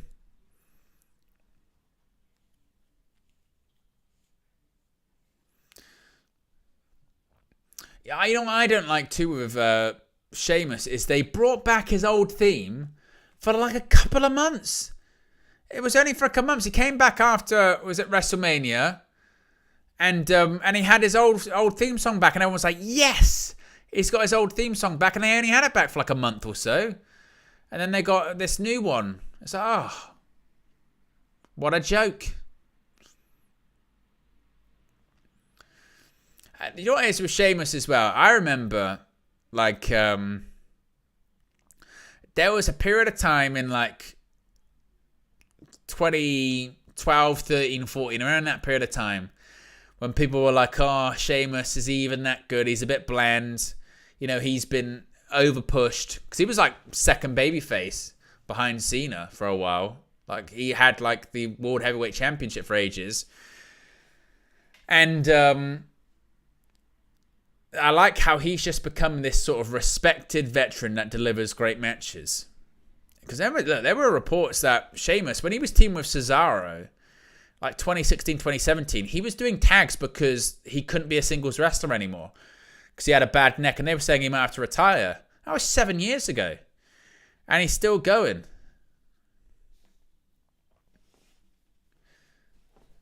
There's Ludwig Kaiser, just a head bob when it comes out.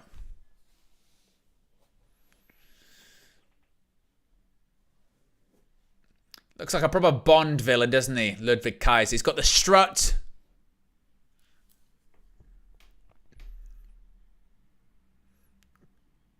The strut, the arms around his back. He just is so over the top, isn't he? Yeah! And Fat Thor with another one. Another one, big up. Says your dedication to serve another super chat. Big up, bro. Much appreciated, my friend. It really does mean a lot. Thank you very, very much. And that's Fat Thor's 20th super chat here on the channel as well. Big up, Fat Thor. Appreciate the support. Appreciate the super chats. It really does go a long way. I know lots of other big channels get loads of super chats, but on here they really do make a difference. So thank you very much. That is much appreciated. As Ludwig Kaiser. I mean, he's winning at life, isn't he? Let's face it. He's competing for the Intercontinental Championship. His girlfriend's Tiffany Stratton as well. He's doing all right, Ludwig Kaiser. It's a pretty good time to be Ludwig Kaiser. As the challengers are in the ring. And they await Bron Breakker.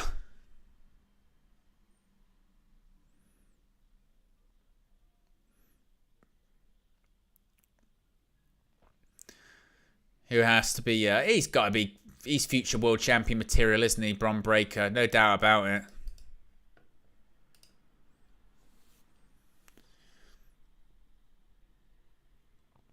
And he's an interesting one, Bron Breakker, isn't he? Because he was a heel, and then he was like a babyface. He's very much, he's very much a tweener, isn't he? It's just, with him, it's just basically who he's facing off against determines his character. Because he doesn't like anyone. What I will say also with Bron Breakker is I think he rivals, Triple H and The Undertaker at times for the most sort of psychotic tans I've ever seen in my life. Because there are some nights where Bron Breakker is positively orange. Like, orange. This evening is not too bad. But sometimes he is, bright orange. This evening it's okay. But a two-time Intercontinental Champion. Of course, first defeated Sami Zayn. Then lost it to Jey Uso a few weeks later. Won it back.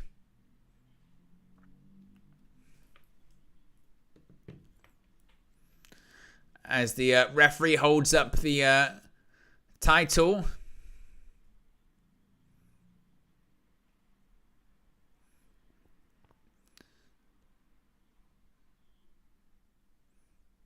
Bell rings, and we are underway. Ed's in the chat, one of our mods, says keep hitting the like button, people, and also says the Bron Breakker tan is up there with Hogan's WCW tan. I mean, oh, my word. You're right. Say WCW tan, just the Hogan tan in general. The Hogan tan in general that is another level. I mean, in 2002, when the first pay-per-view after that's Backlash, and it's Hogan versus Triple H, and Triple H's WrestleMania 18 tan was against Psychotic. I mean, that you see the amount of bronzer and sort of tannin oil and fake tan in that match. Oh, my word.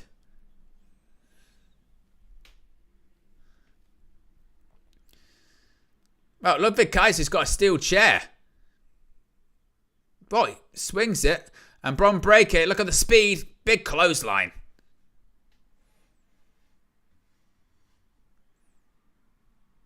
He's got that Steiner DNA, which means he's mad. He was wearing earlier on, I don't know if you guys caught it on the Countdown show, Bron Breakker, he was wearing a Scott Steiner shirt. But it was like an authentic WCW one, which must have been from like WCW in like 99. Because it had the last WCW logo, that weird WCW one, which I wasn't a fan of. Irish Curse Backbreaker by the Celtic Warrior. Maybe go for Celtic Cross. Oof. Big up to Steffi Jenks in the chat as well, one of our mods.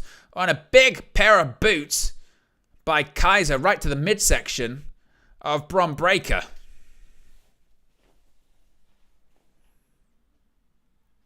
Look at that. Pair of boots right to the midsection.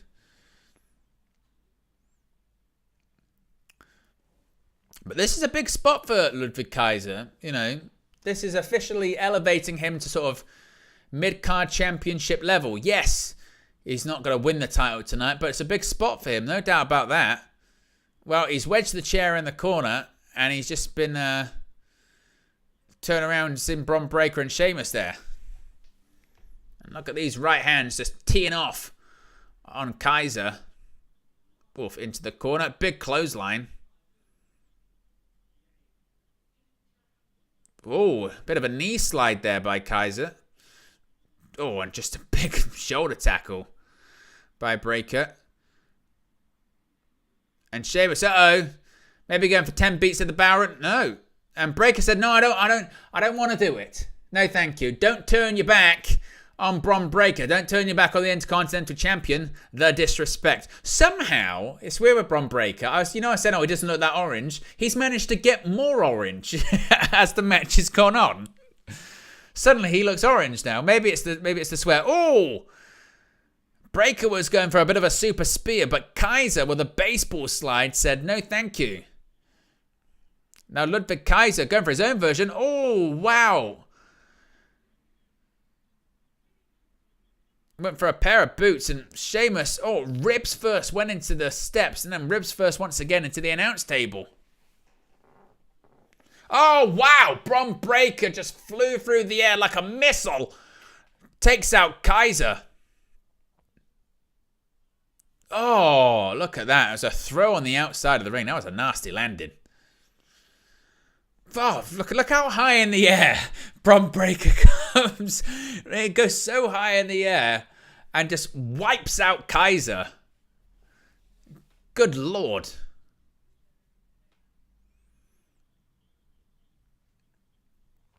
Bounces Sheamus off the announce table.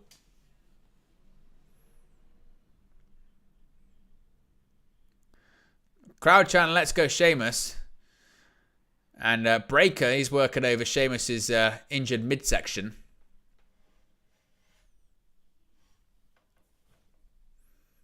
Oh, look at this. And he just single-legged him down and now just teeing off on his head.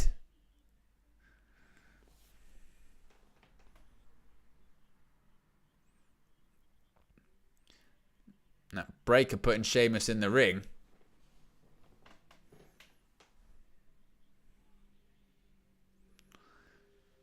Oof, big kick to the gut by Bron Breakker. The Sheamus in the corner.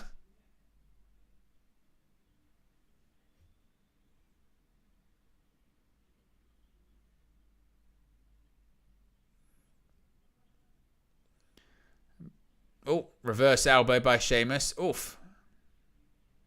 Big boot.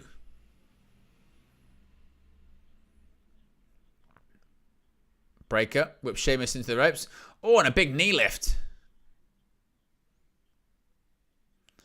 Gotta go for a cut. Now look, he's going with Steiner push-ups.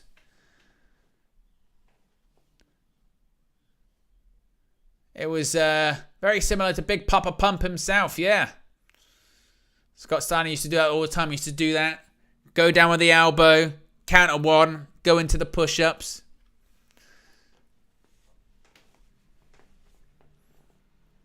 Sheamus trying to fight back, and if anything, looks like it's just sort of pissing. Oh, actually, maybe it's now working a little bit. Oof. And Breakker just cuts him off, hits the ropes. Oh, turns him up. Power slam. Got to go for a cover. And Ludwig Kaiser breaks it up. Oh, just open hand slap. And Kaiser and Sheamus now just brawling and just going through the ropes to the outside of the ring. Oof, what a shot by Sheamus. Sheamus he just doesn't give a shit how he works. He does not care. He's heavy-handed. Oh, powerbomb. Kaiser grabbing the hair and trying to get a thumb in the eye, doing anything he can. What the hell is Bron Breakker? Oh, my word. Bron Breakker just jumped from the ring apron over the announce table, wiping out both Sheamus and Ludwig Kaiser. Again, the guy's just a freak athlete, whether it's sprinting around the ring, hitting the ropes. Look at the distance. Oh, my word. He's just a complete and total madman.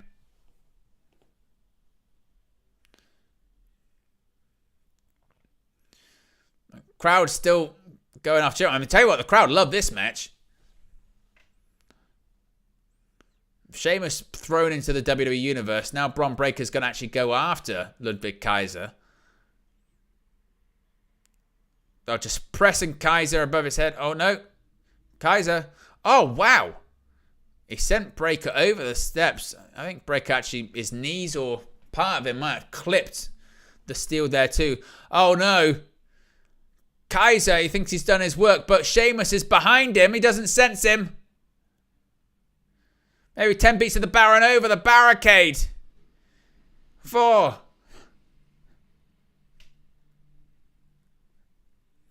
And look at Kaiser's chest. Oh.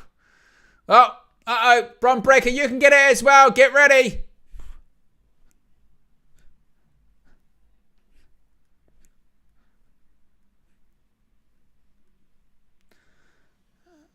And look at Sheamus celebrating with the WWE Universe. He's hugging people. The crowd want it. Sheamus wants it. Oh, and a double clothesline takes out both. Go on, Shamey. He's a Liverpool fan, but we can forgive that.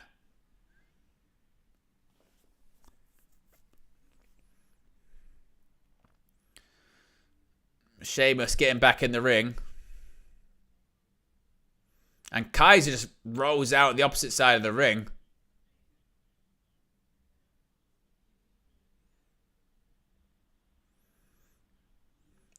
Oh, no. Kaiser has the shillelagh.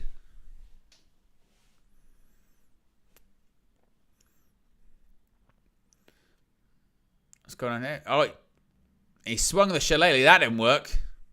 Sheamus has now got it himself. Oh, Kaiser driven into the timekeeper's area, and Sheamus still has the shillelagh in his hand. And now we've got Bron Breakker with the high ground in the ring. We've got Sheamus beneath, but Sheamus has a shillelagh in his hand. And Sheamus just threw the shillelagh to one side. He says, no, don't need it. Bron Breakker's called Sheamus an old man. Look at this. Look at this. Spit on his hands. Look at now. They're both just teeing off on each other in the ring. Oh, what a right hand by Sheamus. Oh, jumping knee by Bron Breakker.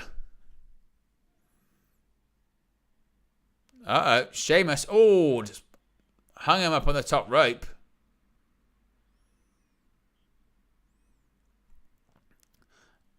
Now he's going to go for Celtic Cross. Celtic Cross, and he gets it. This might be it. Cover. Oh, and Bron Breakker kicks out. Sheamus with a bit of a resigned look on his face. Look at this Celtic Cross. Oof. And Bron Breakker hit his head.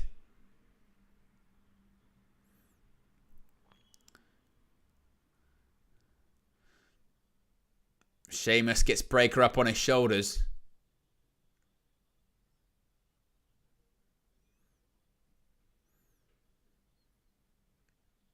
Oh, Breaker slips out of it. What's he going for here? Sheamus up on the top rope. Trying to fight back. Oh, my word. Look at that. Oh, and a Frankensteiner by Bron Breaker. It's just too easy. It's too easy. It's like a cheat code. The dogs are barking. Sheamus. Oh, sidesteps it. Goes into the chair. What the hell is this? Oh, bro kick. Surely is this going to be it? 1, 2. Oh, and Ludwig Kaiser just pulled the referee out the ring. Sheamus had him beat. Sheamus had him beat. He dodged the spear, bounced off the chair, bro kick, 1, 2, and Kaiser just spoilt Sheamus's attempt at becoming a Grand Slam champion. What a son of a bitch. What a... That son of a bitch! You bastard! And Kaiser screwed Sheamus. Oh, what was that shillelagh? And look at him just wailing on the back of Sheamus. Listen to the noise. Oh, my word. He's breaking it. Oh. My word. Ludwig Kaiser. There was shards of that shillelagh flying all over the place.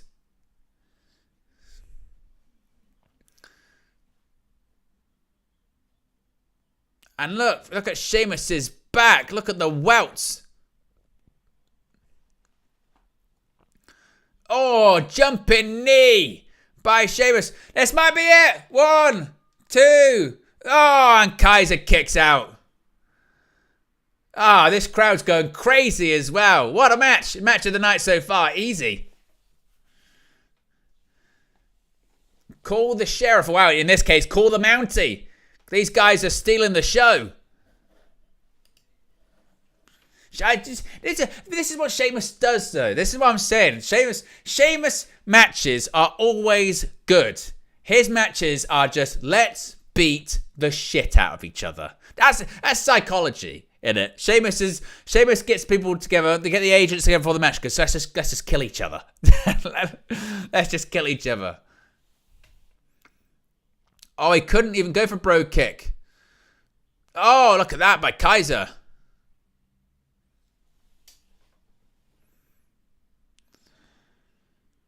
Now what's Kaiser thinking? Oh, gets him up on the shoulder. Oh, look at that. Right to the ribs again. Gonna go for... Oh, beautiful DDT. But oh, what a spear by Bron Breaker. He just took Kaiser out the ring. He just disappeared. And now Breaker, he's sizing up Sheamus. Sheamus, you're in trouble. You're in trouble, Shamey. You're in trouble. You're in trouble. Don't turn around. Look at the intensity from Bron Breaker. He's already got bad ribs. Oh, what a spear by Breaker. Just taking the wind out of Sheamus in the whole building. And Bron Breaker retains the Intercontinental Championship. Oh, what a match. Oh, what a match. Third match of the evening. Best match of the show by a country mile. And they're bloody big, I tell you. My word. Sheamus, I mean, I know he's Hall of Famer, and I know he's not a Grand Slam champion yet. Sheamus might legitimately have the best catalogue of Intercontinental Championship matches without having ever won the Intercontinental Championship, by the way. Whether it's against Gunther at Clash at the Castle, Gunther and McIntyre at WrestleMania, against Bron Breaker individually, or this triple threat match, Sheamus has the best Intercontinental Championship catalogue of matches without actually having won the title. My word. This crowd was going crazy. You know what I was saying earlier on with the first WarGames match? The crowd didn't care. The crowd, they weren't interested. They were not invested. The crowd cared about this. The crowd were invested in this one. They wanted Sheamus to win so badly. They didn't get what they want. But I tell you what, when the day comes that Sheamus does win that title, whether it's at WrestleMania, maybe it's this coming WrestleMania, maybe that's when it should happen. But my word, look at that spear by Bron Breakker, by the way, as well. Bron Breakker, that spear he did on Kaiser was incredible. And like I said, when he speared Sheamus, he not only took the wind out of Sheamus, but he took the wind out of the entire arena. Because they wanted it so badly for Sheamus to win it this evening. Oh, what a match.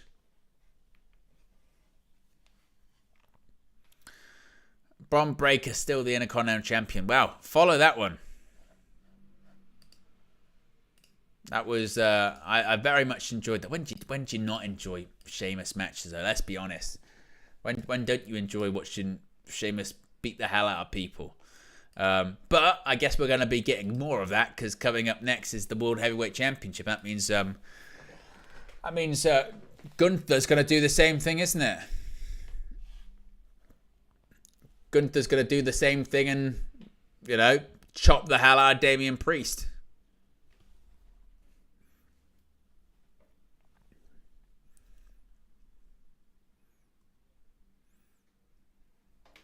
Sonic 3. If you haven't already, click the like button. We've got nearly 50 people watching, which is fantastic. We're at 73 likes. Let's see if we can get to 75 on our way to 100. And be sure to subscribe too whilst you're at it. You can see the live counter right there. You can, as we get closer to 19,000. Of course, the next premium live event is the Royal Rumble. Can you believe it?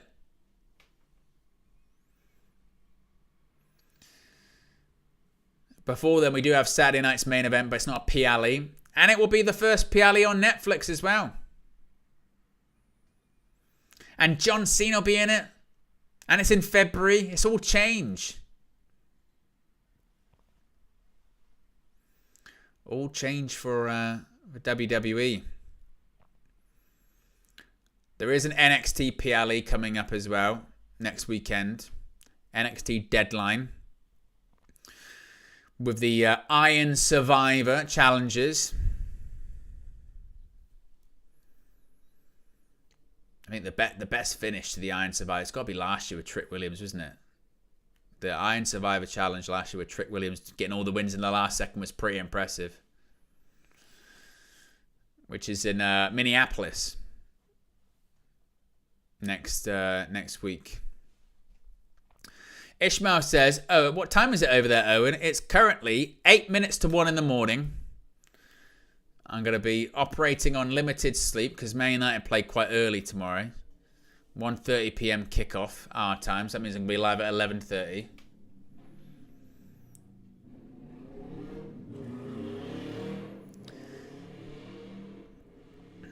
It's the third premium live event emanating from Vancouver. Third time Survivor Series has been in Canada.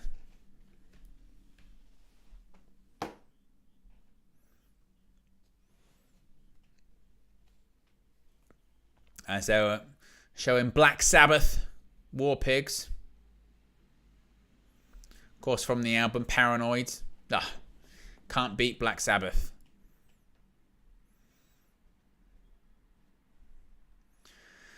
As I mentioned, though, coming up next, we've got the World Heavyweight Championship on the line. It's the rematch from SummerSlam, of course. Gunther versus Damian Priest when, of course, Damian Priest was the champion at the time. And he was screwed over. He was screwed over by his Judgment Day compatriots in Finn Balor. This one is going to be predictable, isn't it, in terms of the outcome. But as we've just seen with the last match, just because the outcome and the winner is predictable, by no means does that mean that the match itself has to be boring.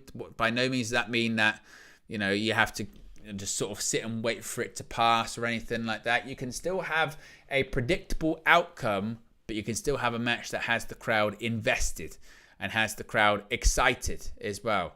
We all knew Bron Breakker was going to retain in there, but it was a fantastic match. Not many people knew Shinsuke Nakamura was going to win the United States Championship. That was pretty flat, that match, wasn't it? So It's all about how you execute. It's not necessarily about being unpredictable. It's about the execution of what you're trying to achieve. That's the most important thing when it comes to all of that, indeed.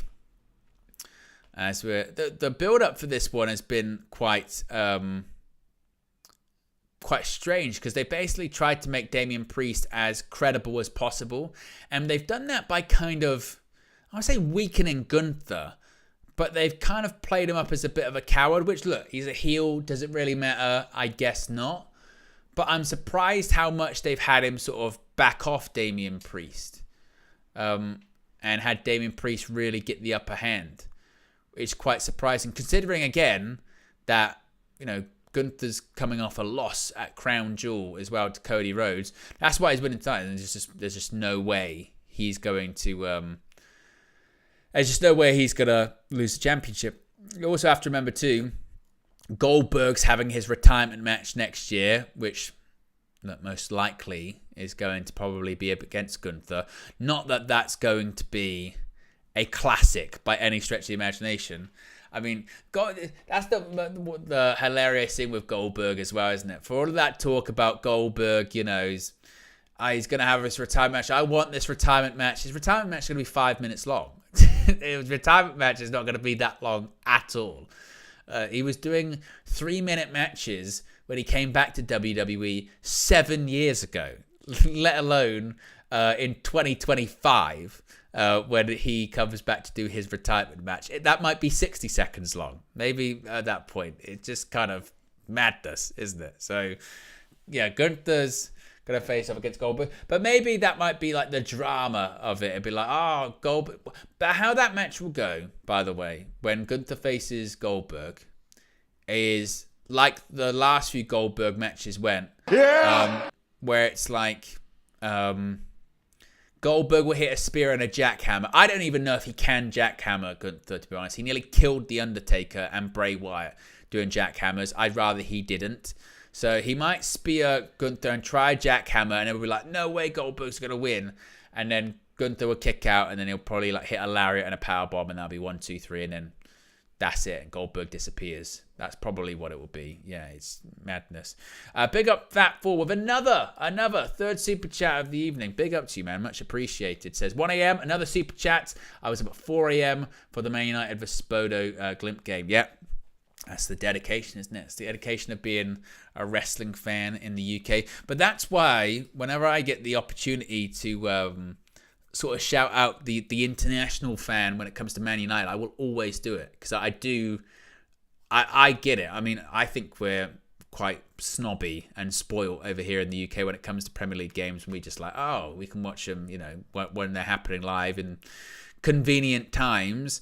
And I don't think it gets talked about enough. The international fan that wakes up at 3 o'clock in the morning to watch Man United, you know, lose 7-0 to Liverpool or something ridiculous like that. You know what I mean? It's dedication. It's just as much dedication. It's just as much dedication as, you know, driving a couple of hours to the stadium if you can, or even if you're around the corner. There's different ways, and there's no right or wrong way of supporting, but it should be spoken about more. It doesn't make you any less or more dedicated. And the way that I can compare it is being a wrestling fan that, certainly, like I was saying earlier on, this is easy compared to how it used to be. You know, it used to be 1 o'clock start in the morning and could last until 6 or 7 o'clock in the morning, but you kind of just get through it. So yeah, that's why I'll always shout at the international fan. The dedication, it's rough. As Damian Priest standing on the steps looking at the crowd.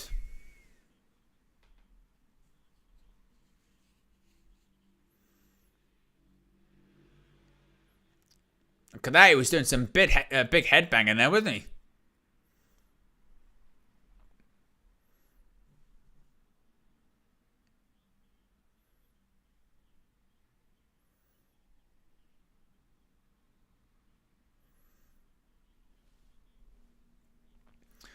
As Priest drinking in the adulation of the crowd.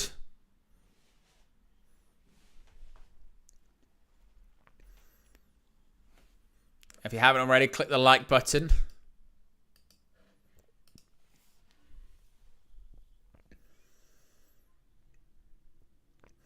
as we await the entrance of the World Heavyweight Champion. A rare PLE without Cody Rhodes as well, by the way. I'm still half expecting there might be like a Cody promo segment or something like that. Of course, he's defending the Undisputed WWE Championship against Kevin Owens on Saturday night's main event on NBC. Here comes Gunther, the World Heavyweight Champion.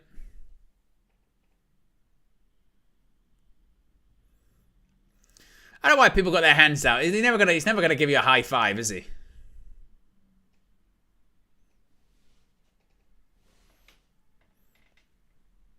"119 days as World Heavyweight Champion. He's 43-3 in singles matches since April 2022.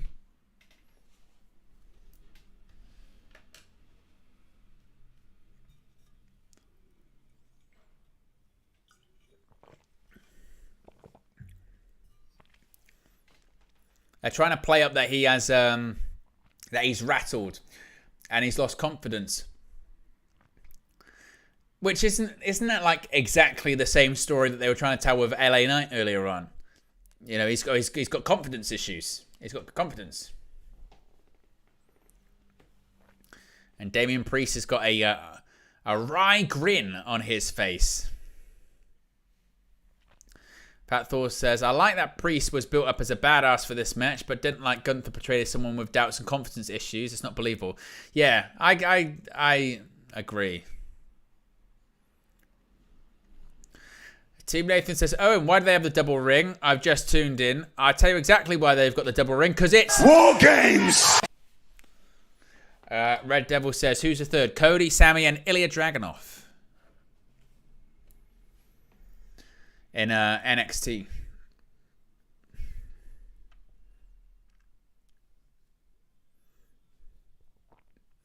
As Damian Priest gets his big introduction.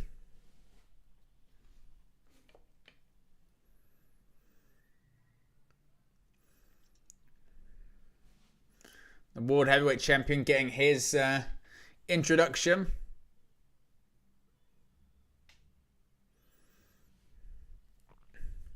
There is something right, though, isn't there, about Gunther having that bout. Again, like I said, it's not exactly the World Heavyweight Championship like it used to be. It's got the big WWE in it, which I'm not a fan of, but it feels right, him having that title, doesn't it? Speaking of psychotic tans, look at that referee, Rod Tapeta. He has a psychotic tan, my word.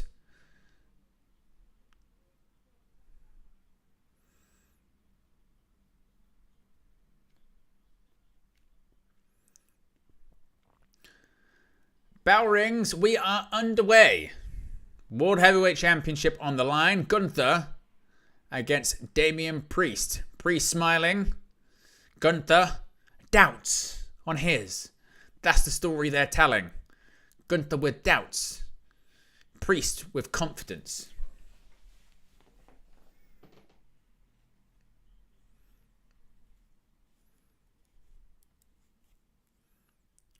There we go. Collar and elbow tie-up.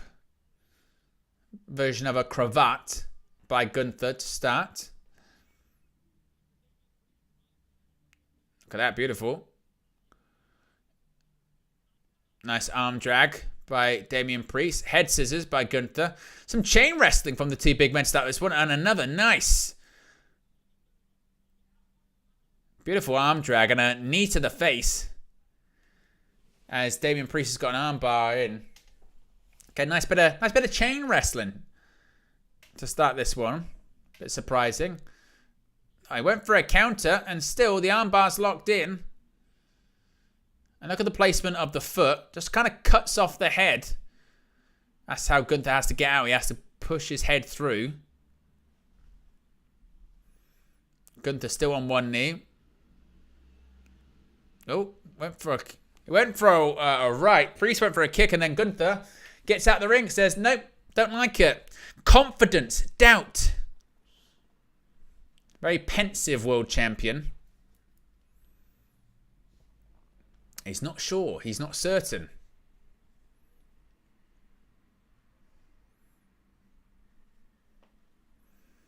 Gunther trying to psych himself up a bit.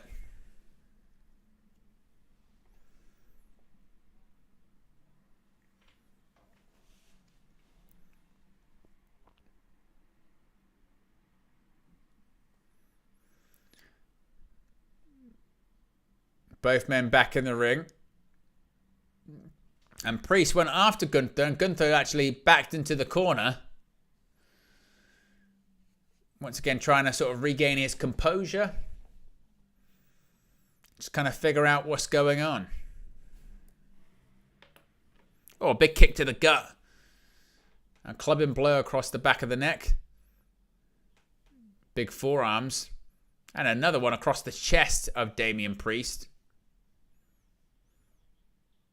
Into the corner. Oh, and a big sort of shoulder tackle.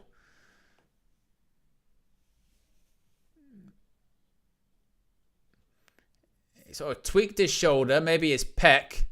Referee checked on him. He said he was fine. And Gunther once again rolls to the outside of the ring. And look, Gunther with a grin. As he maybe just seen a weakness. He saw it. He saw a weakness. Maybe that gets his confidence back. Maybe that's just what he needed.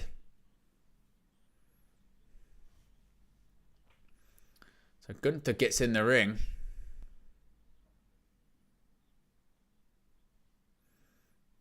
He went for. Maybe he's now trying to. Yeah, he's focused in on that shoulder. Or that arm. But Priest, look at these kicks. Oh, went for a chop. Oh, and he just rings the bell of Gunther. Oof, into the corner. Oof, big boot. Hits the ropes. Flapjack, oof. Face first goes Gunther, and he rolls to the outside, and once again, referee looking at the shoulder of Priest. So again, that's the story that they're trying to tell.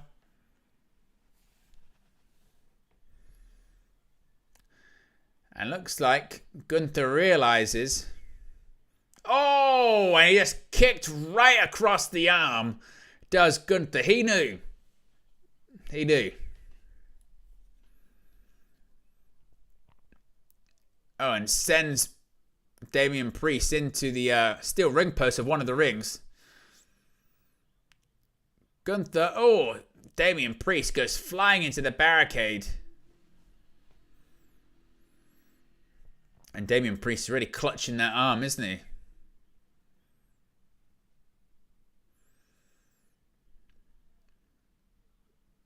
And now it's almost like the story they're trying to tell clearly is that, again, Gunther was having these confidence issues. And then what got his confidence back is he saw an injury.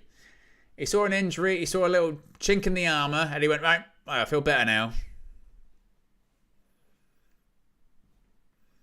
As Priest is just trying to create some distance. Oof. And once again, just working across the arm, the shoulder of Gunther. Of Damian Priest, rather.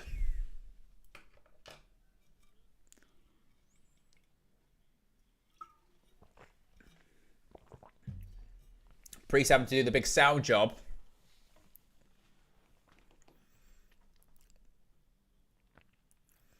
And now, look, Gunther's suddenly maybe feeling a bit more confident.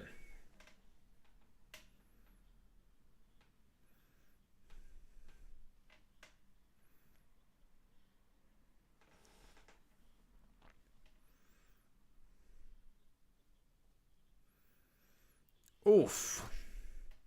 And a stomp to the shoulder there as well. Or it's a kick, really.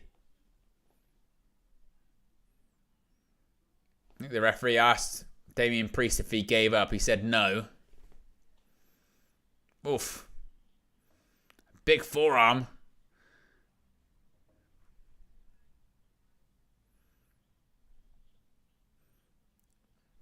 And look at this hammerlock.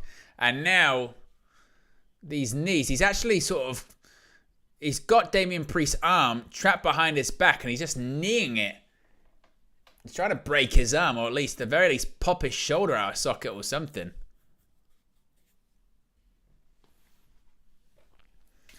And suddenly, Gunther's whole body language has changed, hasn't it? Seems much more confident. Oof.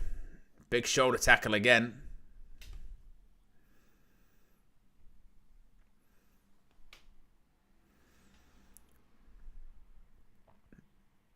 Gunther again.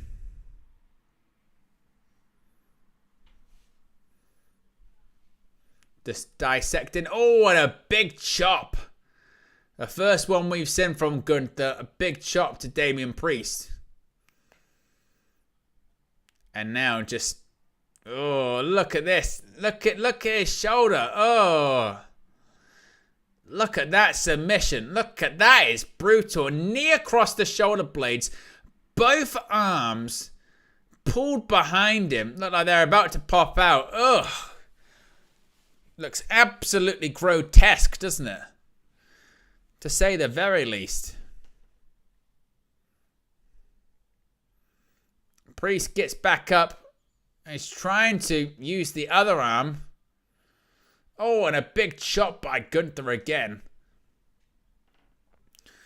He's using the arm as though almost like a bit of a ripcord, isn't he?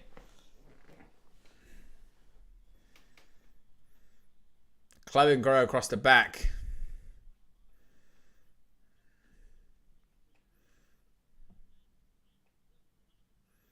Oof. Oh, big forearm by Damian Priest. Oh, step up enziguri. He might have knocked Gunther out. Gunther's knocked down. Oh, my word. No, it looked like Gunther was going to go for another, a strike. But Damian Priest, look at this. Just, oh, what a kick. Foot right behind the ear. And Gunther goes down. That was nasty, wasn't it?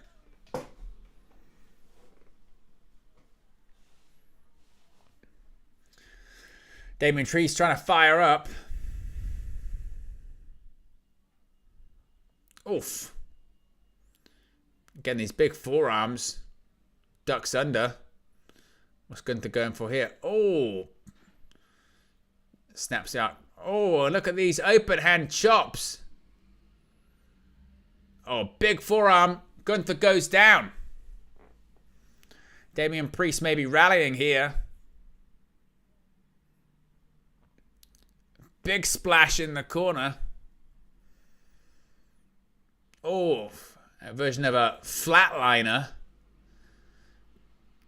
Can't get any leverage and Gunther kicks out.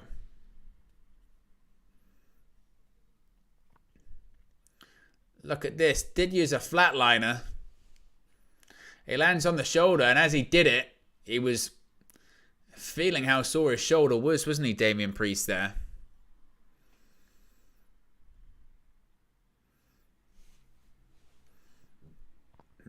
Feels like he's still trying to figure out what to do. He went for a big lariat, and Gunther, he's going for a sleeper. Or was it like a... I thought he was going to go for like a cross-faced chicken wing or something. Maybe a power bomb. Oh, Priest lands through.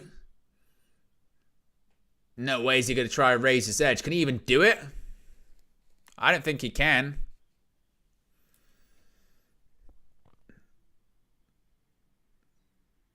Oh, look at this. Oh! Like a version of like a triangle choke. It's like Hell's Gate.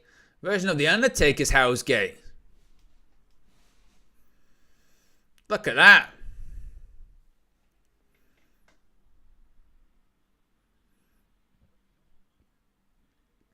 Oh, Priest kicks him out. Oh, big super kick. I mean, I lost a tooth.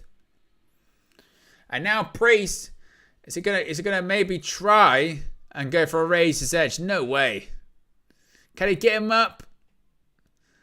Unbelievable strength on the shoulder. Nah, he can't do it. And look at that sleeper hold. Gunther's won matches using this in the past.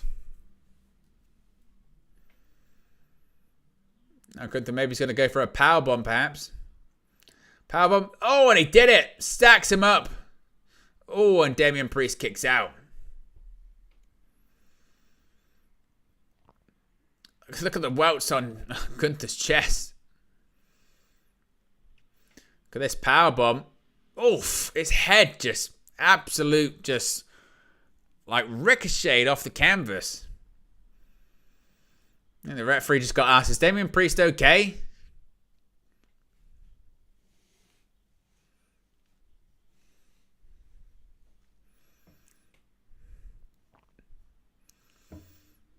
Gunther's going to the top rope.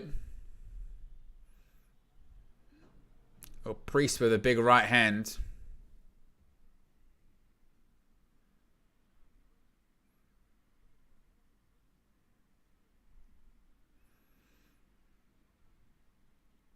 Oof. Oh, big clothesline.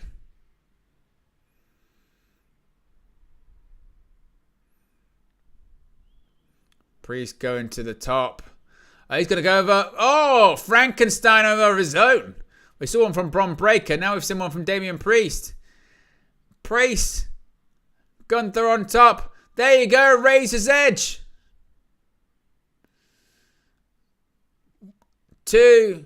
And Gunther kicks out, but he can't get a good enough cover because Damian Priest has got the injured shoulder.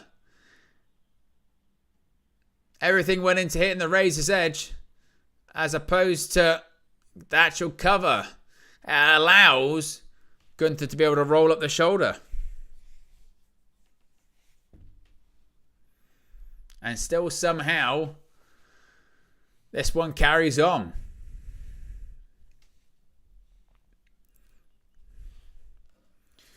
Damian Priest still selling the shoulder.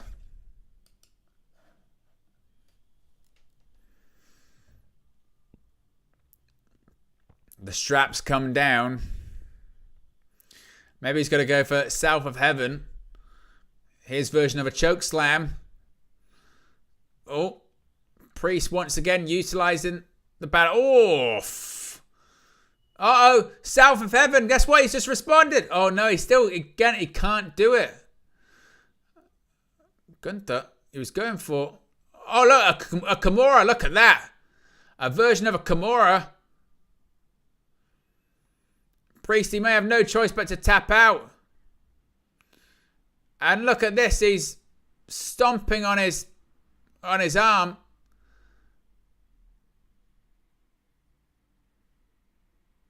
Is he gonna be able to fight out of it?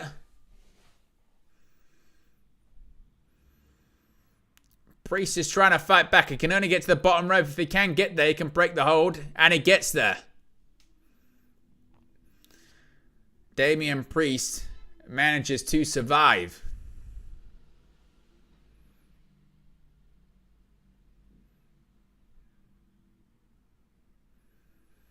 Now what happens?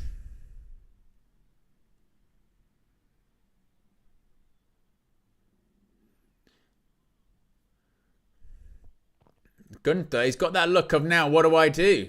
What can I do?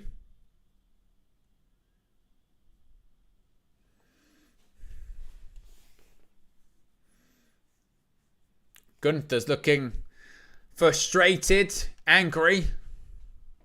I think there's dueling chants of let's go Gunther and let's go Damian.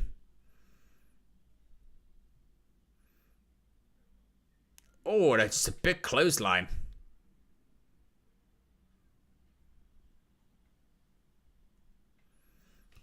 Gunther's just looks pretty frustrated, pretty pissed off. Oh, and a big clothesline.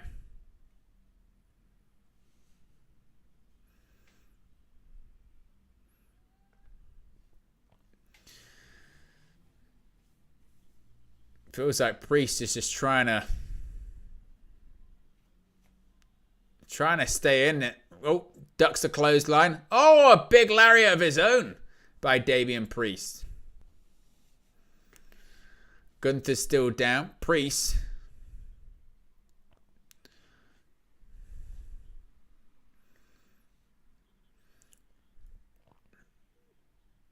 Priest is sizing up something. He's going to go for a big lariat of his own.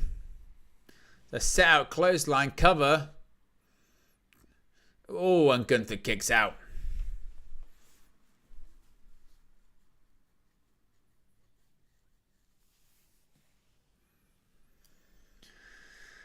What more does Damian Priest have to offer? I guess that's the question at this point. What more does he have to offer?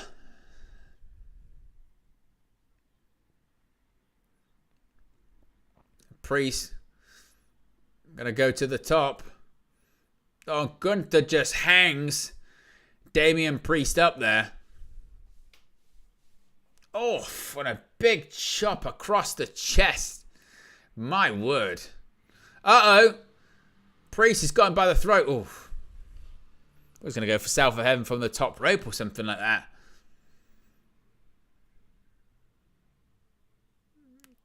Gunther going to the top. They think a superplex, perhaps.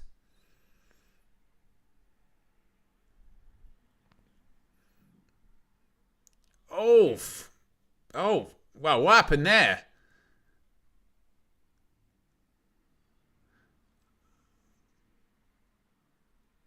So what that happened?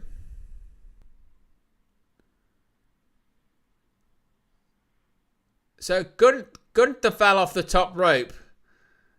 And then they were doing a thing where Damian Priest's shoulder popped out or something like that. What the hell is this? Look, it's Finn Balor. Look at that. Coup de grace. Coup de grace on the outside of the ring.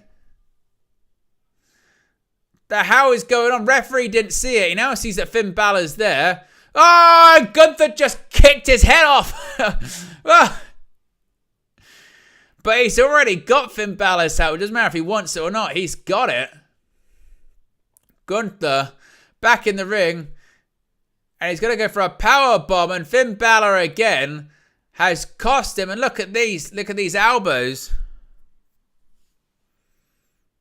And now that's going to be it.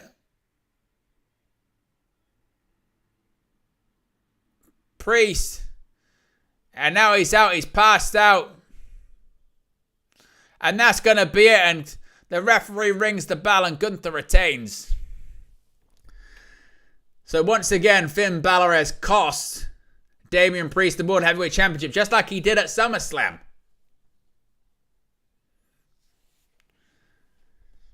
So it's basically the same finish. They did the same finish. Whilst Finn Balor does his most heelish face as he possibly can, as he sits there at ringside like this. Because he's a bad guy, remember? He's a bad guy.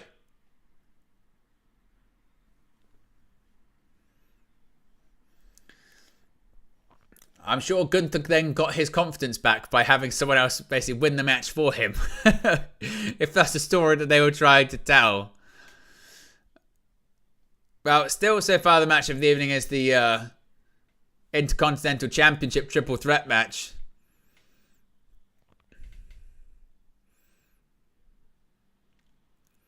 See, we didn't see that. So that camera angle of what happened with Damian Priest as he went to the outside of the ring, that makes way more sense.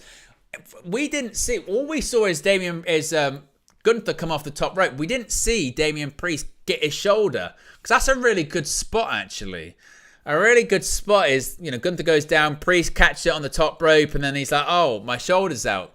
That's a really well worked spot. We just never saw it. If we'd have seen it, we'd have gone, "Oh, that's pretty good." But we didn't. But they sold the shoulder well, in fairness.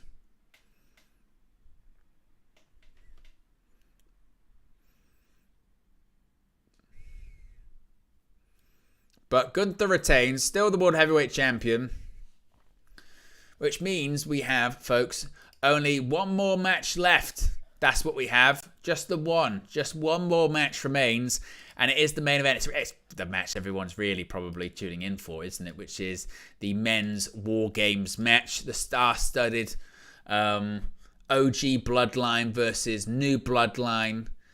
But there is a couple of additions to the OG Bloodline. The OG Bloodline's, of course, got CM Punk in it. The new Bloodline has got a big Bronson Reed in it as well.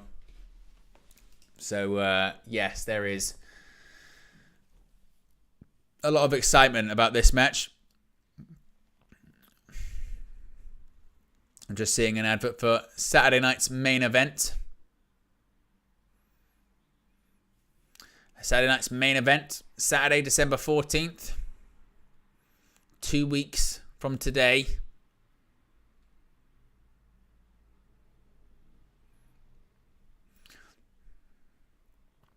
From Nassau Veterans Memorial Coliseum, Nassau, on Long Island in New York.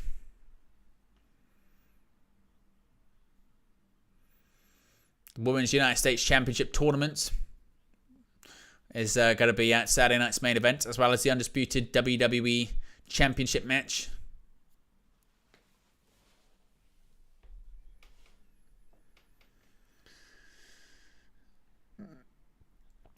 You think probably be Bayley versus, I don't know, Tiffany Stratton maybe in the final.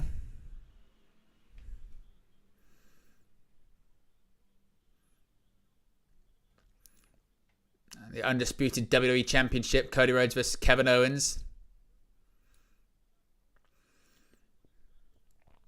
Calling Cody a hypocrite.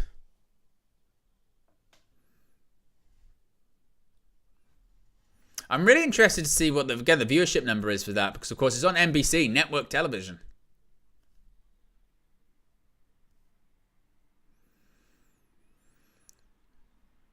Got the 10th anniversary celebration of the New Day Monday night on Raw, but they were at each other's throats, weren't they?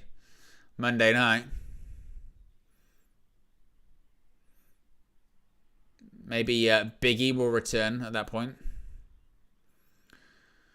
The Women's Intercontinental Championship Tournament begins Monday night on Raw. Official confirmation on that.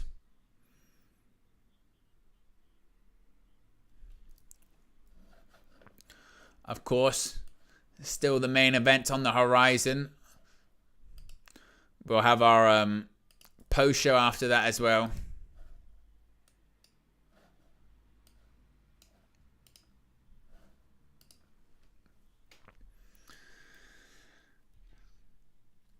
Exciting though, as we're getting ready for this main event. Another advert, because of course, why not? Precious N says, hey Owen, who do you think attacked Jade Cargill? I'm still going with like a Naomi or something like that. I think maybe that's what I'm going to go with. But I guess technically it could be anyone. Mo says, hey, hi Owen. Do you these premium events will be paid for you on Netflix? I really hope not, especially it isn't paid for you in the US. I don't think so. I would assume it's how it is for those that have Peacock in the US. Just like you have a Peacock account, you can watch it. I would assume that's the same for Netflix.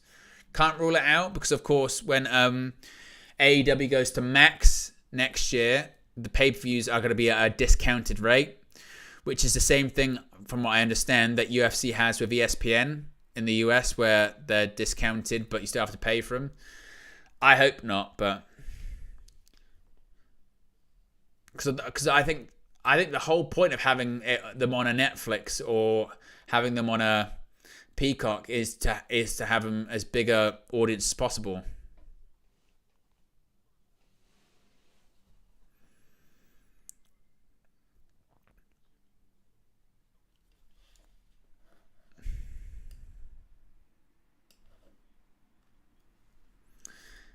They've got their introductions of the teams. Like they play NFL. Solo Sikoa. Tribal Chief University.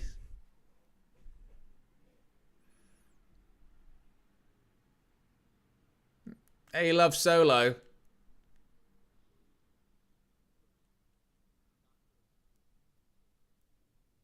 Tama Tonga.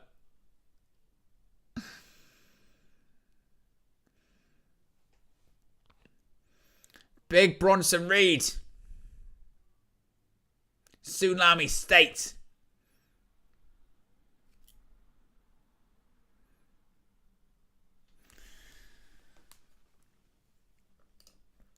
Let's go.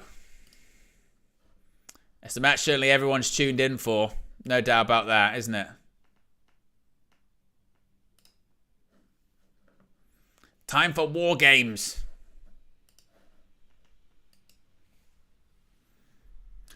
War Games. Mo says, will WWE, WCW, ECW archives be on Netflix? No. Some will.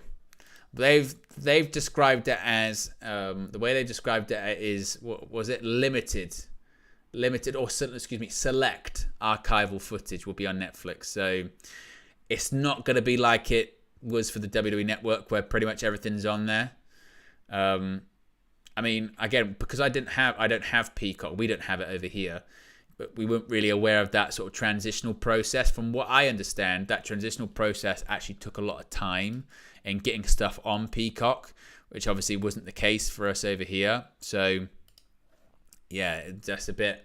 It's not ideal, is it? It's not ideal. So I still say that obviously moving to Netflix and being on Peacock for WWE in terms of exposure wise, I think that's one of the biggest things for WWE in terms of exposure. Like, I think it's not talked about enough. Obviously WWE's in this boom period, and a lot of it is because of creative and Vince McMahon not being there and what have you.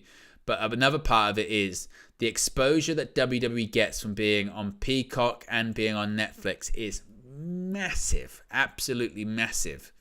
And so obviously, and they also get paid to be on there, which is huge for them too. But I will still say that the WWE Network as an entity, whilst it might not have been the biggest, huge financial success for WWE, because I think in its peak, it had like 1.7 million subscribers paid, which is still a good number, but it's nothing, to Netflix numbers or anything like that, which have got like hundreds of millions. It still was a decent number, but as a service, there was very few times you could actually complain about the service of the WWE Network. I remember the one time I can remember it being a bit dodgy was SummerSlam 2019. They switched over to a new live broadcasting thing, and it was a little bit sort of stop-starty.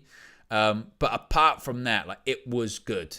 And I remember when it first rolled out in 2014, I remember just like having all of that just archival footage available the whole time. I was like, holy shit. And yeah, it was awesome. It was, if you're like a proper wrestling fan, it was awesome. But they kind of moved away from it, because once they went to Peacock, they did less and less like original programming. Because when the network first came out, they were wall-to-wall original programming on it as well. They had like reality shows, documentaries, pre-shows, post-shows. I mean, back when the network first came out, early 2014, like Raw had a pre-show and a post-show live on every single week. Inside the arena and everything, it was wild. And then over time, they gradually sort of backed away from that, which would, again, just interesting how it evolved. And also, I remember the first hearing about the concept of the WWE Network back in 2012. Remember they started running adverts for it, because it was going to be a cable channel. It was going to be a subscription cable channel.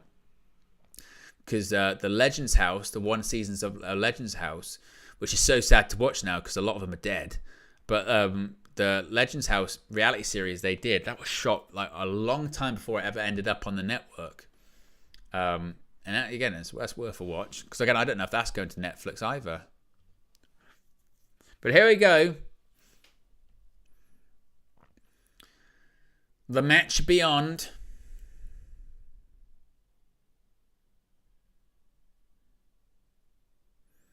As the double cage is lowered. The men's War Games match. Again, as the double steel cage is lowered. Reminder of the rules. 2 teams will be contained in separate cages with each one member of each team starting the match. After 5 minutes, a member from the advantage team will be released. After a 3-minute period, alternating members of the teams will be put in there. Once all the competitors have entered, War Games officially begins. The only way to win the match is by pinfall or submission. If you leave, you forfeit. And here comes the new tribal chief. Here comes Solo Sikoa leading the new Bloodline.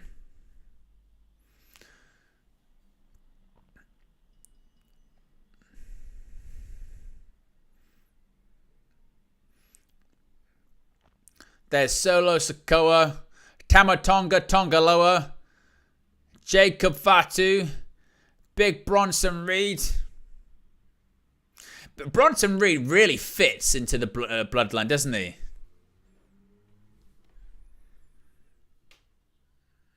I'd be interested to see if he does stick around. And he's still putting his ones. What they've done with Bronson Reed, by the way, in the second half of this year has been really good. That segment where he just killed Seth Rollins was awesome. And then he followed that up with a sort of monster versus monster storyline with Braun Strowman, which was fantastic.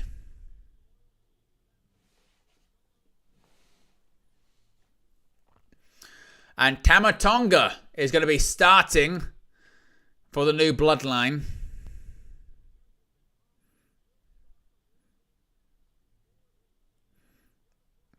And that's a lot of humanity, by the way, going into that cage.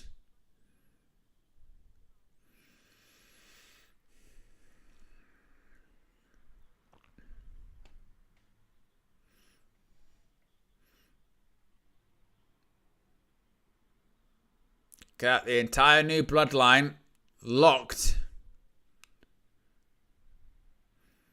It gives me claustrophobia just thinking about it. God, I would hate that. And look at Tama Tonga. He's like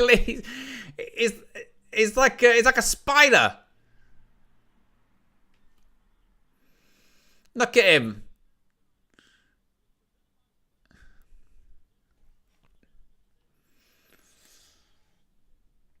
I suppose the question is, who's going to be starting for the OG Bloodline? Very interesting. He's still flailing around the cage. Look at him. He's a madman. What is he doing? Insane. Here comes Sami Zayn. Red Devils 99 has been a member for 10 months of the WN365 roster. Says, hey Owen, thank you for your commitment, and another live stream makes PLEs more fun. That's much appreciated, Red Devils 99. I appreciate 10 months of support. We're aiming to get more members' content up. It's just finding the time to do it. But appreciate the support. It really does mean a lot, my friend. And I'm glad that you're enjoying the watch-alongs. Of course, Sami Zayn in his home country. Looks like the OG Bloodline's wearing red once again. Of course, they wore red at WarGames back in 2022.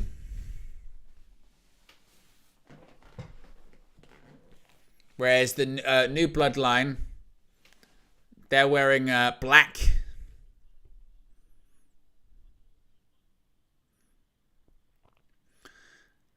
And there's Jimmy Uso.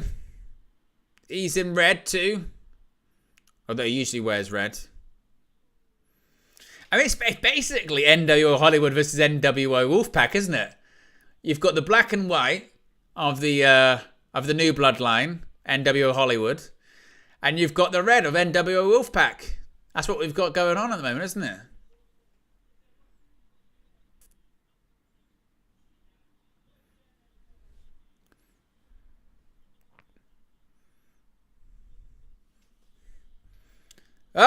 CM Punk's this entrance. I thought we were going to have Jey Uso.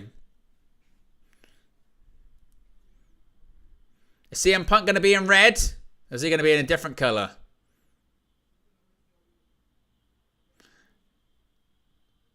There's the punker.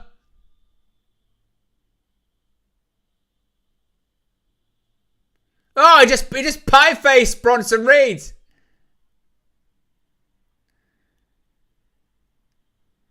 What the hell? The camera's just gone black. What was that?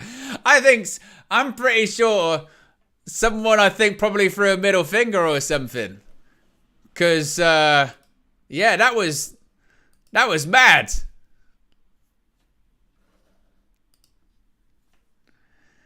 Punk came out, pie-faced Bronson Reed,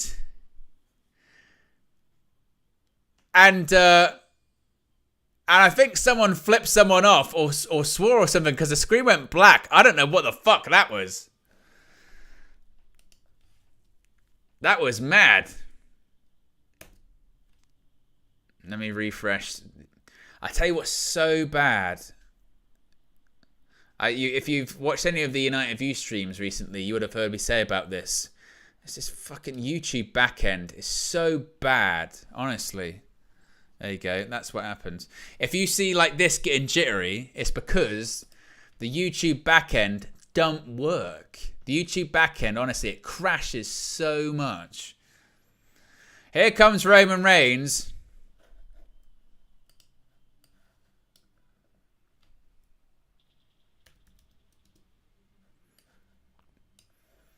So Jey Uso getting the last entrance, which is interesting.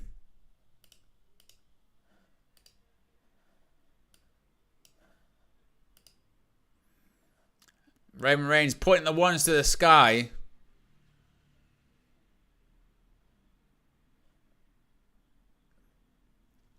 If you haven't already, click the like button. Be sure to subscribe as well. We got over 60 people watching. We are 18 likes away from 100. So if you haven't already, click the like button and be sure to subscribe too. Bottom right hand corner, you know what to do.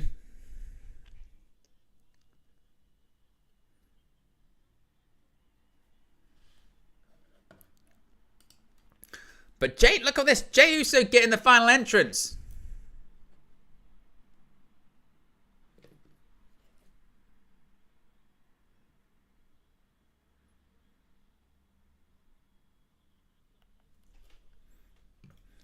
I want to know what happened with when the screen went black.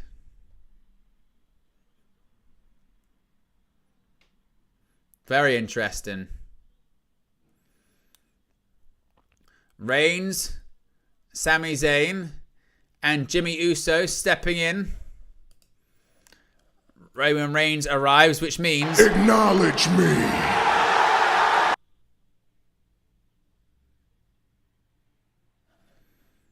One thing CM Punk doesn't have to deal with now is in a business full of counterfeit bucks.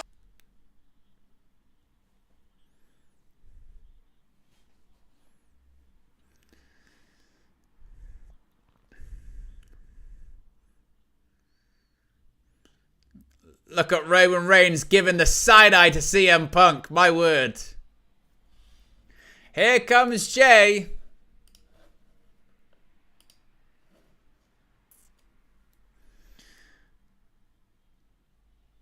Got Jey's with the fans.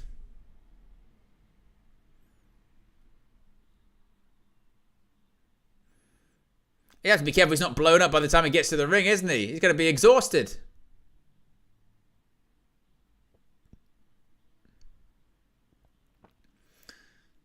Probably, I suppose you've got to put him as entrance last because you can't top it.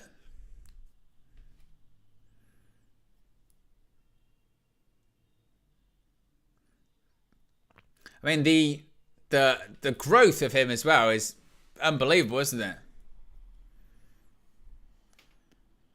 And Punk's doing pull-ups inside the cage. No, it's no Paul Heyman. We haven't seen Paul E. Where is he?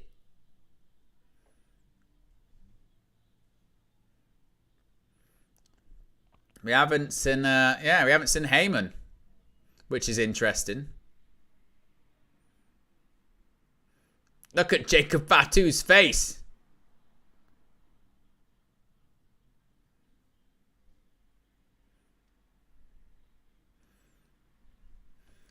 Main event Jey Uso. Maybe I'll get my YouTube back end up on the other screen here. That avoids it going crazy because the YouTube back end doesn't work.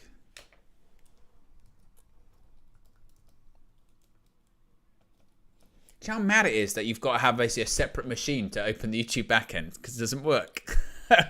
Because it destroys your computer.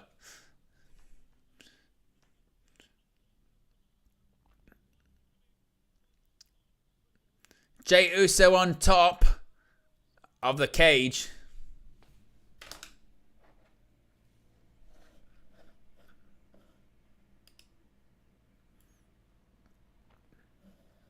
Those crowd going nuts.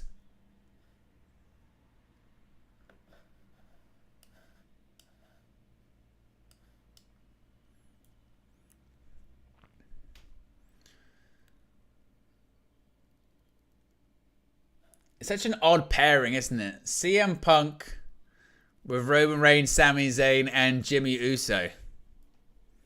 Very interesting, to say the least, isn't it? Very, very interesting.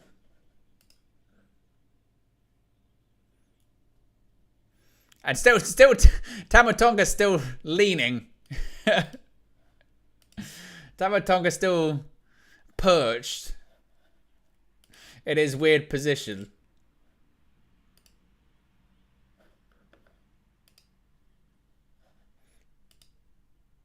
Of course, remember,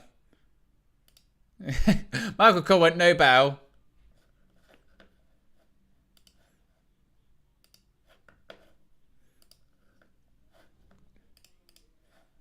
As the crowd chants yeet.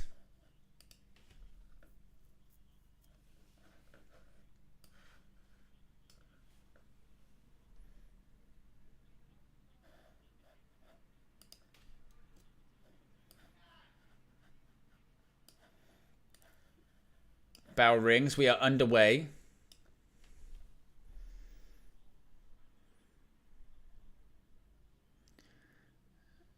And Tama Tonga's just doing some weird, like, stalking thing. It's what he likes to do.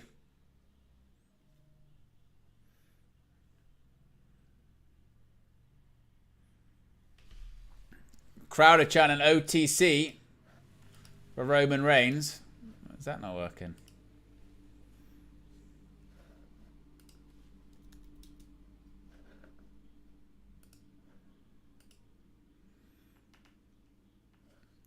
Crowd chanting CM Punk. I remember a period of time a CM Punk chant on WWE programming was like a rib. Or was when the crowd were bored or didn't like something.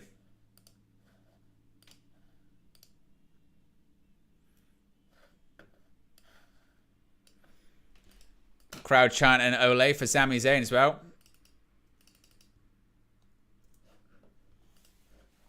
Crowd chanting yeet every time Jey Uso gets a punch. I got that sorted now. Oh, floats over, does Jey Uso. Oof, a right hand.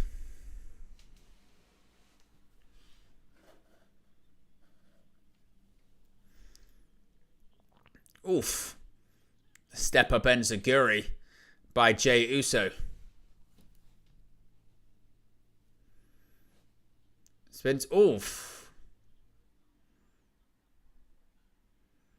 Hits the rope. And a big clothesline by Tama Tonga. And he's shushing the crowd inside the cage of the new Bloodline there. 2.5 minutes to go until the next member of the new Bloodline comes in.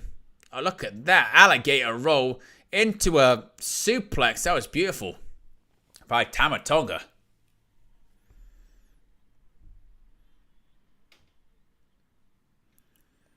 Crowd once again chanting for Sami Uso. A mixture of Sami Uso and CM Punk. Look at these big right hands.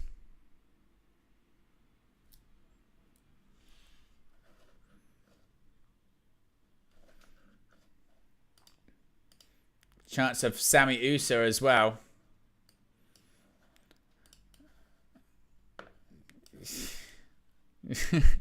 It's in yeah. He's nuts. Yeah.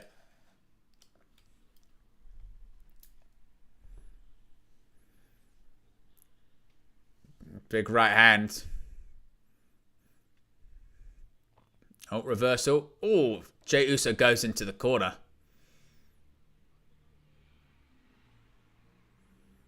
And now Tama Tonga just mocking Jey Uso. And a big splash. There's no pin. You idiot. He went for a pin and then he remembered. No pin. He went for the pin and then he was like, What? There's no pins. What? Crowd reminding him what happened. Saying, you effed up. Maybe he did.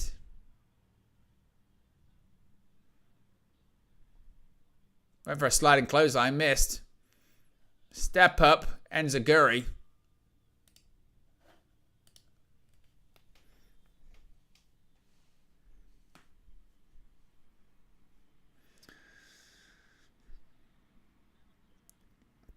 Big hip attack in the corner by Jey Uso. 8, 7, 6, 5, 4, 3, 2, 1. Who's it gonna be? It's Big Bronson Reed. Uh-oh. Oh, Scylla. Oh, how can you not love Bronson Reed? Guy's an animal. He is an animal. And he's gonna, I'm guaranteeing you, he's gonna do something crazy in this match. Yeah? He is gonna do something mad in this match. Because that's what he does. Big Bronson Reed is a madman. He's gonna do a tsunami off something. I'm telling you. He is no joke. Oh my God. Jey Uso just threw a chair. Oh, it just bounced off the head of Bronson Reed.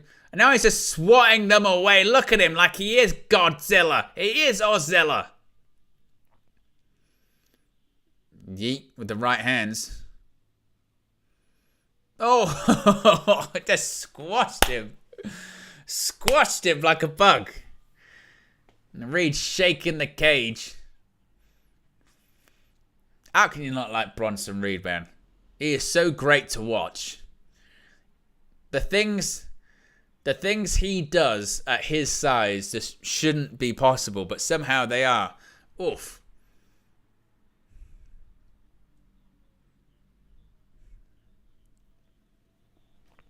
Steel chair. Oh, across the back. No, look at this. Yeah, he just throws Tama Tonga onto him. Oh, what a senton by Bronson Reed. Bronson Reed's one of those guys as well. If he was in the 80s, yeah, he'd be so great in 80s WWE. He'd work a program with Hulk Hogan. He'd lose, but he'd work a program. Then he'd work a program with Jake the Snake. He'd do like Earthquake. He'd sit on Damian. You know. Big headbutt by Bronson Reed as well.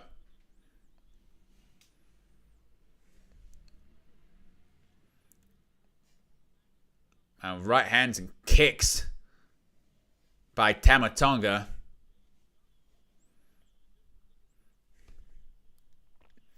If you haven't already, click the like button. Be sure to subscribe as well. Reminder, we'll have a post show after this.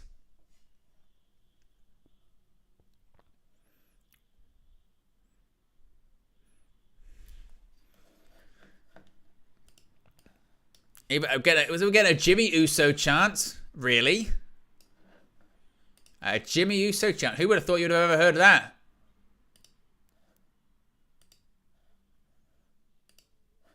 Oh. 10 seconds. Who's coming in? I think it's going to be Jimmy.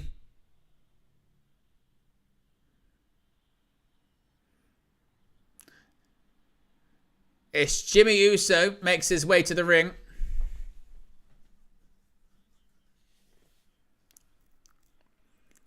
Oh, a step up kick. Another one, this time to Bronson Reed. Excuse me, Big Bronson Reed. Oh, and a chop. And another. Oh, pair of super kicks. Oh, and an uppercut. Look at that. Bronson Reed backs off the ropes.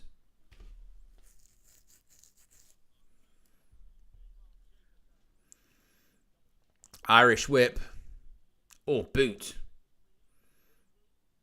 And look at that big uppercut. Oh, look at that. Kind of a whisper in the wind kind of style. Shades of Jeff Hardy. And a bit different. I see that often, do we?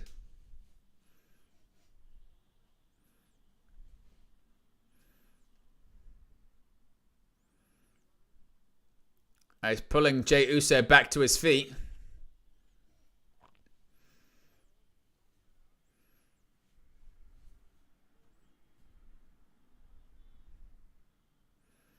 Oof.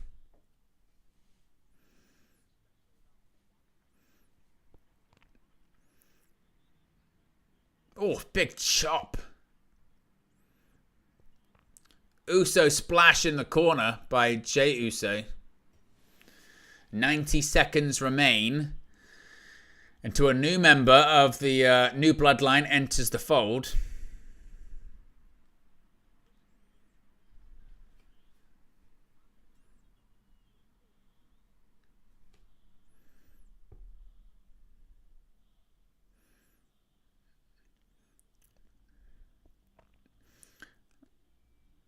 The big right hands by the Usos. Jey to Bronson Reed. Jimmy to Tama Tonga.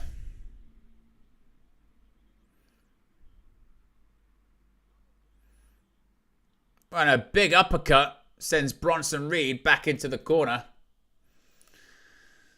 And the Usos, again, rolling back the clock with some of their teamwork. Jey still selling the effects of everything that happened to him earlier on. Oh, Bronson Reed bounces off the cage. Crowd are chanting, "This is Usi." 3, and Tonga Loa is coming in, I think.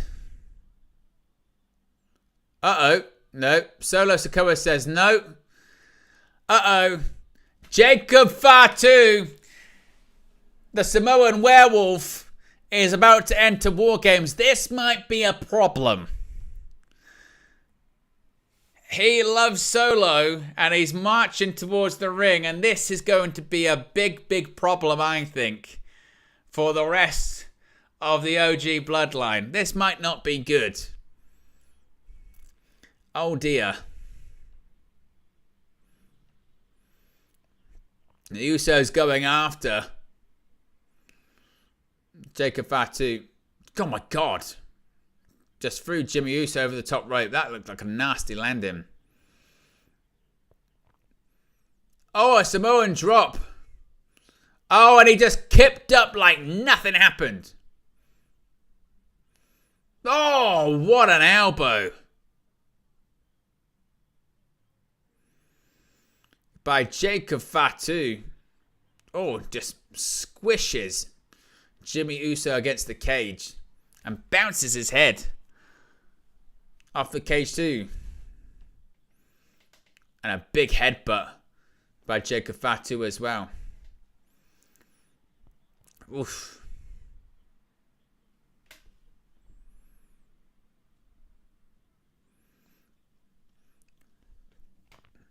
100 seconds left before another member of the OG Bloodline enters. I mean, interestingly, it looked like CM Punk said, "I'm next." So maybe it's going to be Punk coming in next.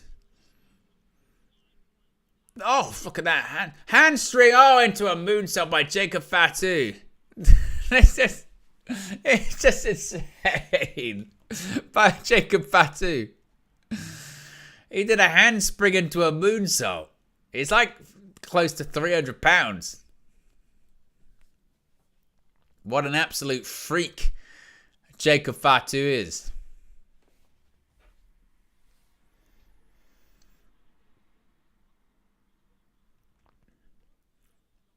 Look at this. Oh, what was that? It's a triple team by Fatu, Reed, and Tonga just flipped Uso inside out. Look at this. Oh my God. Hip attack.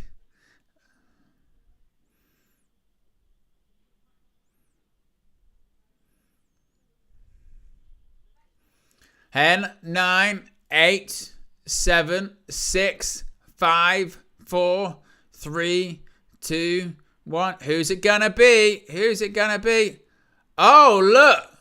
Roman Reigns has blocked CM Punk, and he's saying Sami Zayn go out. Oh, wow. So, Sami Zayn, he goes out. Roman Reigns stops CM Punk going out. And look at CM Punk just staring a hole through Roman. But Sami Zayn, Sami Uso, is now going in. So the tension between Roman Reigns and CM Punk is very real.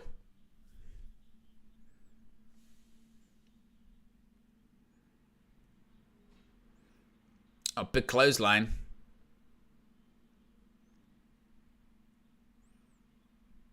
Oh, big headbutt. Oh, Bronson Rhea went for a splash. Sami Zayn moved. Look at these right hands.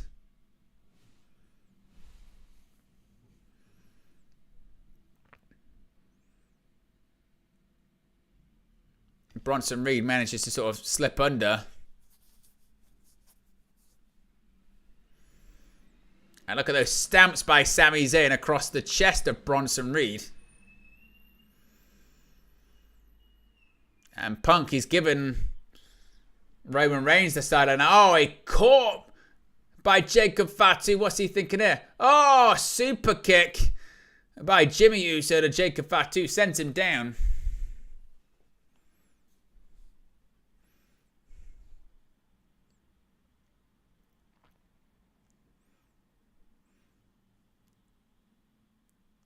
Look at that. Jimmy Uso and Sami Zayn embracing in the ring.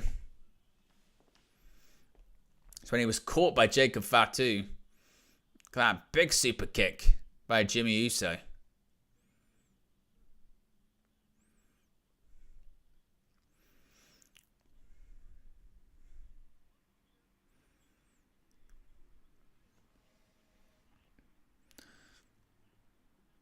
look at that shot of CM Punk sitting alongside Roman Reigns, looking at each other like this. It looks like he'd rather be in there with anyone else than the person he's in that cage with.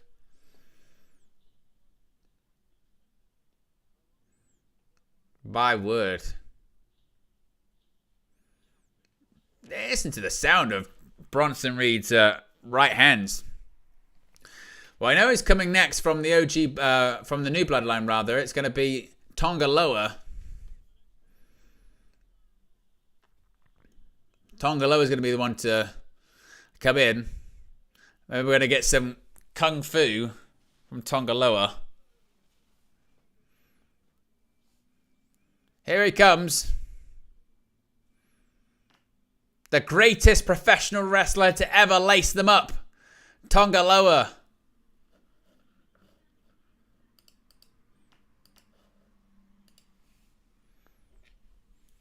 I was about to say we haven't had any weapons. Well, it looks like we're going to get them now, finally. We've got a table.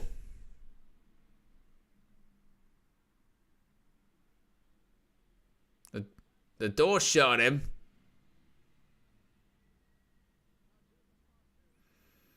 Jacob Fatu screaming for more. He's going to get more, perhaps.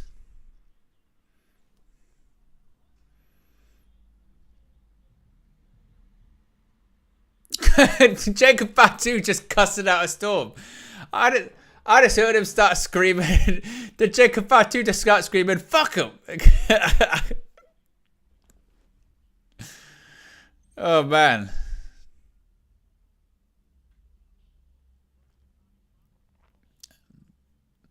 Tonga Loa, a big clothesline.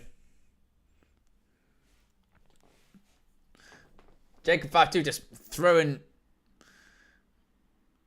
chairs and stuff around all over the place.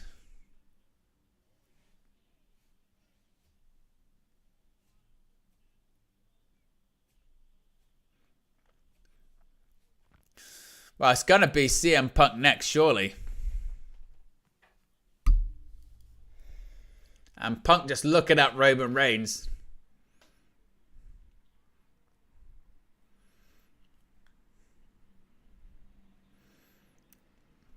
We're seeing action all over the place. Oh, Sami Zayn just got snake eyes and he bounced so high. Oh, and Tonga Loa just splashes Zayn up against the cage.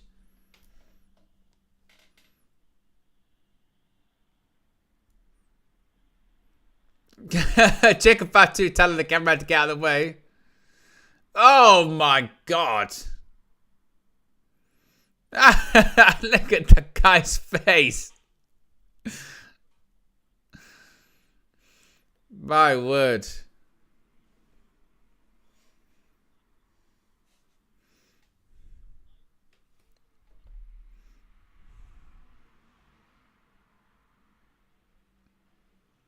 Oh, and a drop kick to Jimmy Uso in the corner.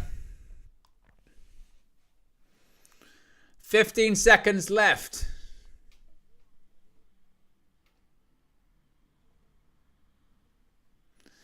7, 6, 5, 4, 3, 2, 1. Who's it going to be? I look at Punk and Roman. Oh, look. It was going to be Roman Reigns. And CM Punk just said no. And he walked out instead. Roman Reigns looks pissed. And now, Punk's just about to enter WarGames. He just strolled past the OTC. And look who's waiting for him. Jacob Fatu, Tama Tonga, Big Bronson Reed. Roman Reigns shakes his head at Punk. And what's Punk doing?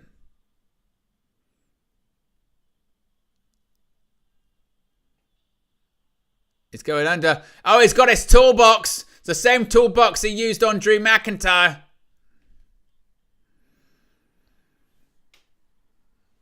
We haven't seen McIntyre since he used that toolbox. Oh, here we go. Tonga Loa just goes down. Oof.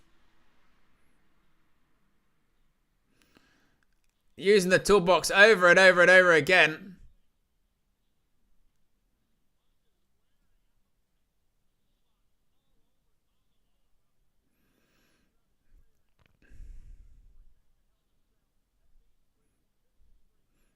Oh, a big step up knee onto Big Bronson Reed.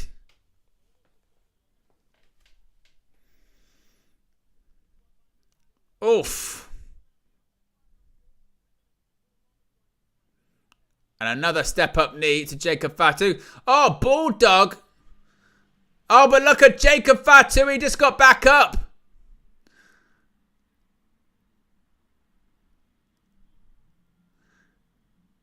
Oh, my word.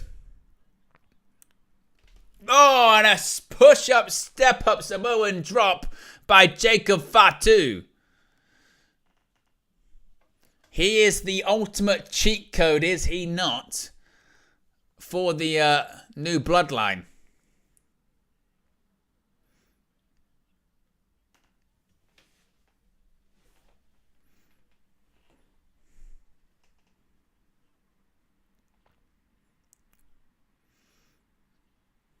This is quite surprising how sort of quiet the crowd is there a little bit at the moment.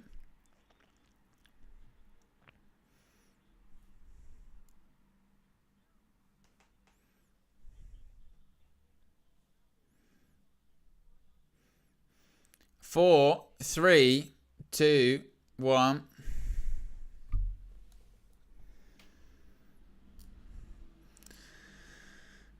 Here comes Solo Sikoa.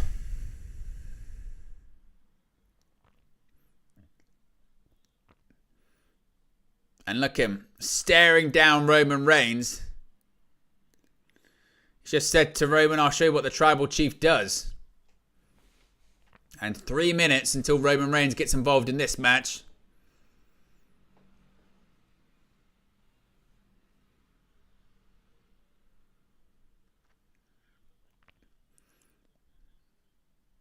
Oh my God, he just swung that cage door right at the head of Sami Zayn.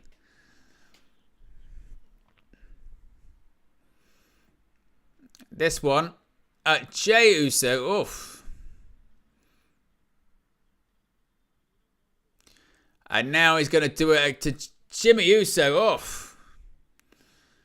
We got 50 people watching, which is fantastic. If you haven't already clicked the like button, be sure to subscribe as well. I thought he might break the door, considering how hard he was swinging it.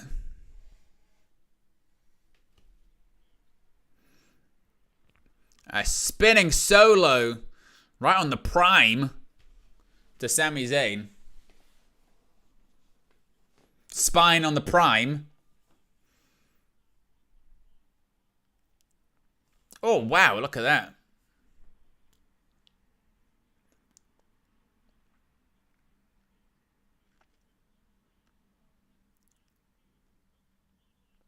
And again, that kind of spinning twist and double team by the God.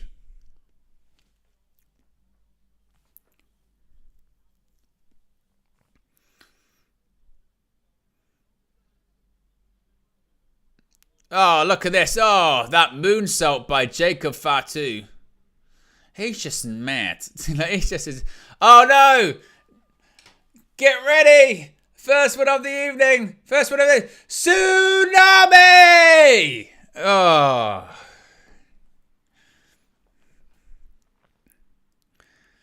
That's my favourite move. How can you not like it? And it's just a splash. It's just a splash. But, oh, it's just... It's everything with it, isn't it? The tsunami. Tsunami. Oh. It's so good. Punk just slapped Solo Sikoa, but he's going to get a 5-on-1 mugging from the new Bloodline.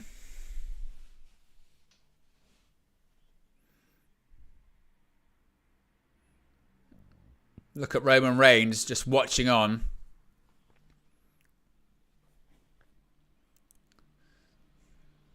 And Solo Sikoa is locking the door. Solo Sikoa just said that Roman Reigns isn't going to get in. He's got his own lock and chain. Roman Reigns can't get in. Look at him. He looks shocked. He looks confused.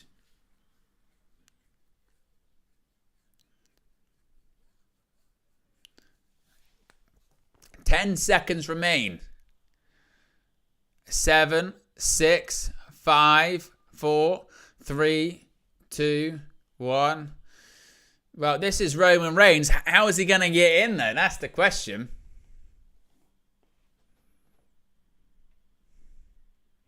The crowd are chanting for the OTC. What's he going to do? As Steffi Jenks says, maybe just climb in. Maybe you're right.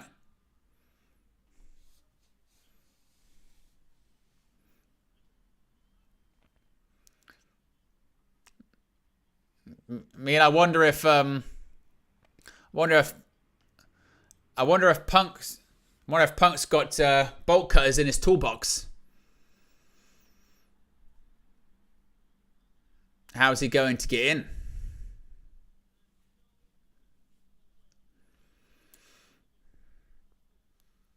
What happens? What's he going to do? How's he going to get in? Do you climb?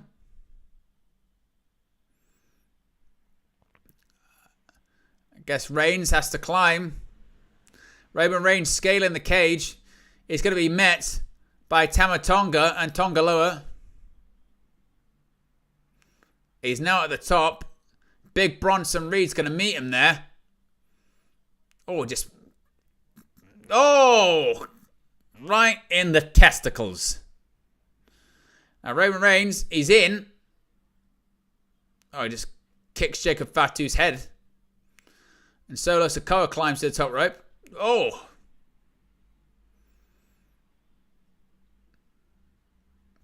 Alright, Roman Reigns is now in.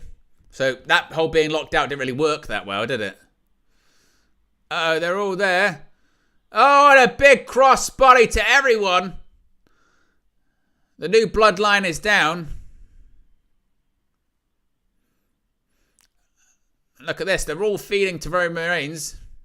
Look at Jacob Fatu take the bump. Oh, look at that. He bounced off the ropes and came back and hit an uppercut to Solo Sikoa.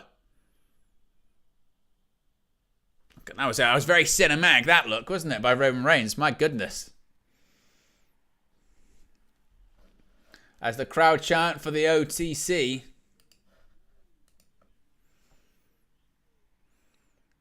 And he's now trying to pick up the original bloodline.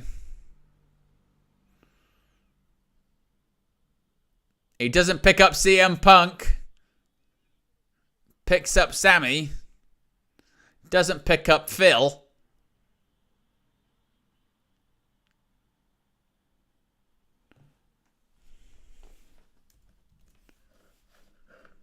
It's Paul Heyman. Paulie's here.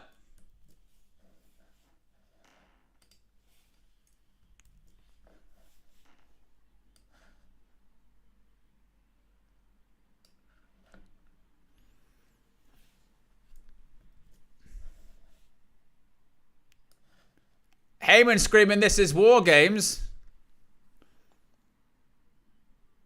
Let the WarGames begin.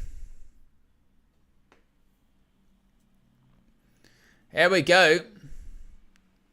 Paul Heyman was begging and pleading to bury the hatchet, and that's indeed what's happened.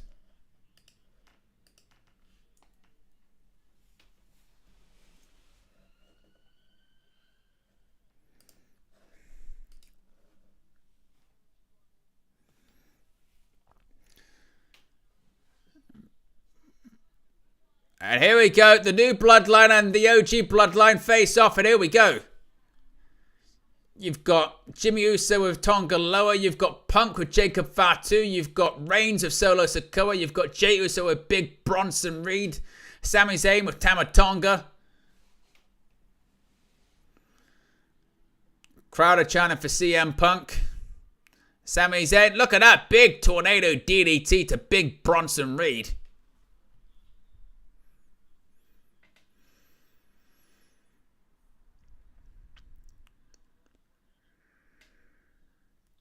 Oh, a big double super kick by the Usos.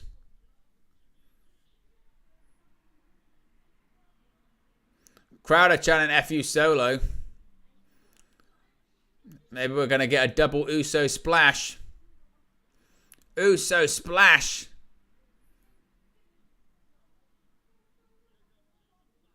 Oh, Jacob Fatu and Solo Sikoa enter the frame.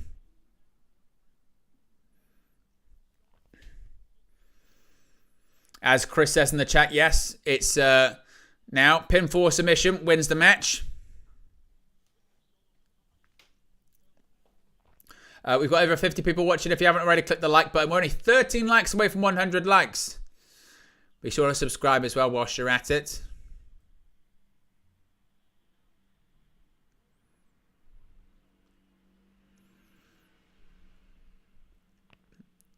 As Solo Sikoa with CM Punk, Jacob Fatu with Roman Reigns.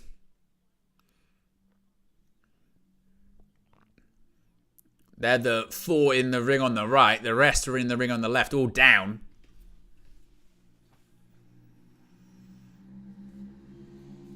Go for a Samoan spike, perhaps. Nope, misses. Oh, Reigns just speared CM Punk. That was an accident. Punk had Bronson Reed, Jacob Fatu on his shoulders. Oh, Samoan spike. Oh, Roman Reigns kicks out. Oh, that was close.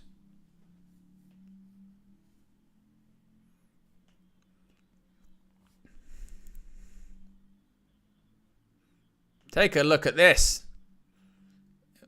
Oh.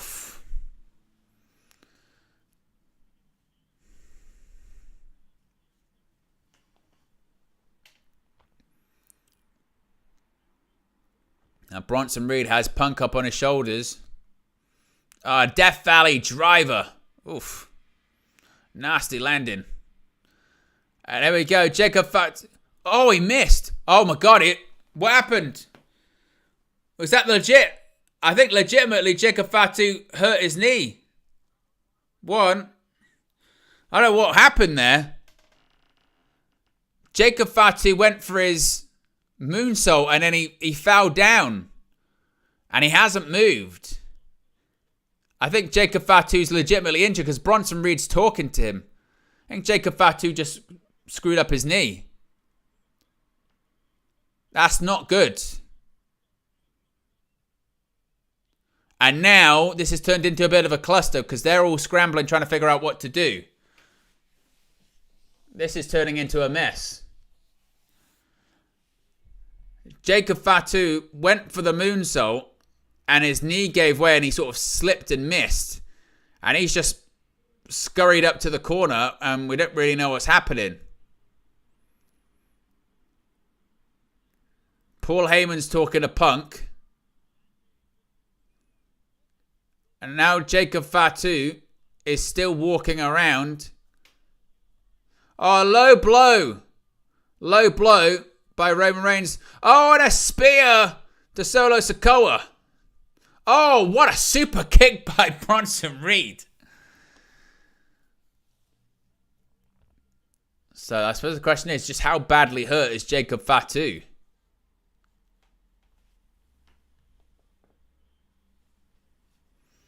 The Bronson Reed's going up top. He's going to the top of the cage. Don't do it. Don't do it, Bronson Reed. Don't.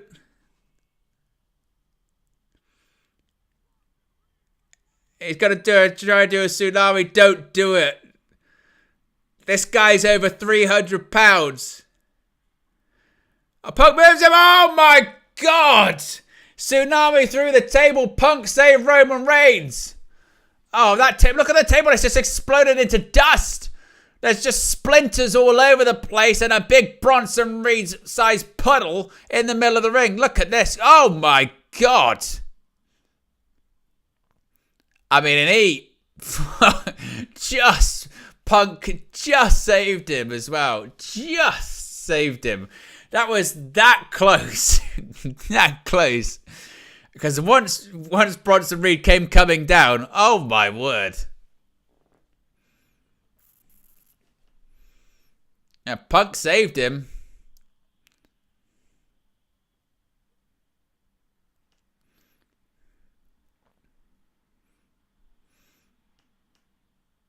Oh, and Jacob Fatu come back. Oh God, nearly kicked the head off of Punk.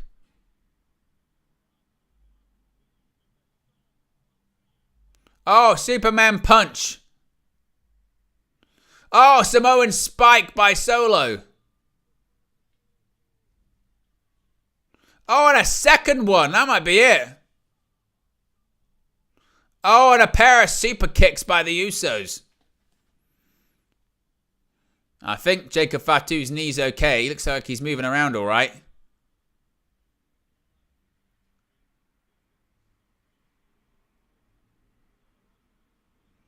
Oh, super kick.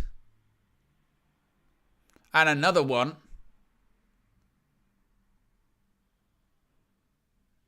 I don't even know what happened. My feed froze. 1D. Haven't seen that in a while. 1D by the Usos. Michael Cole's going crazy. Michael Cole's going nuts.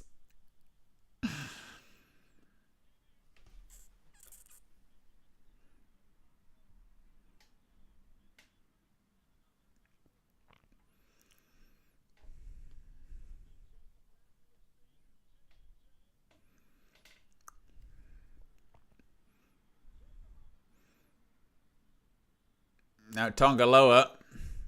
Oh, and a spear to Tonga Loa by Jey Uso.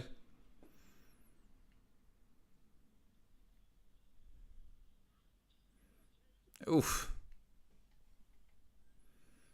Blue Thunder Bomb by Sami Zayn.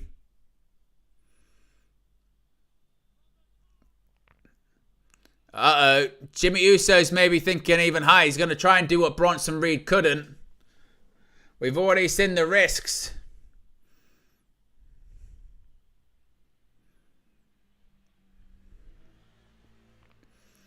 This maybe isn't the best idea.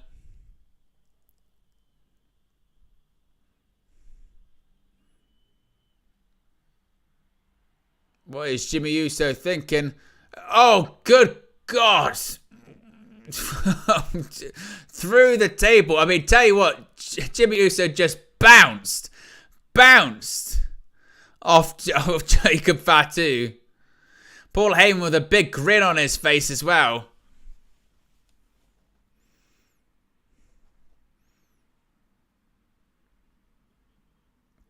Sami Zayn coming to Jimmy Zayn. He's trying to pick him back up to his feet. And he's picking up Jey Uso too.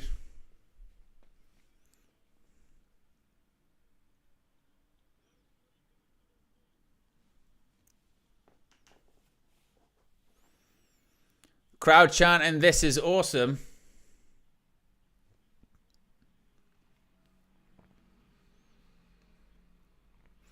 And Sami Zayn picking up CM Punk as well. Remember, this match is still technically ongoing. So they say, let's finish this shit.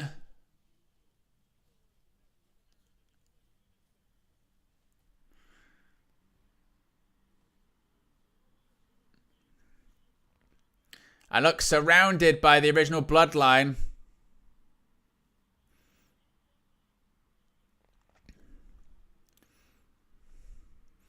Crowd are chanting, "You effed up."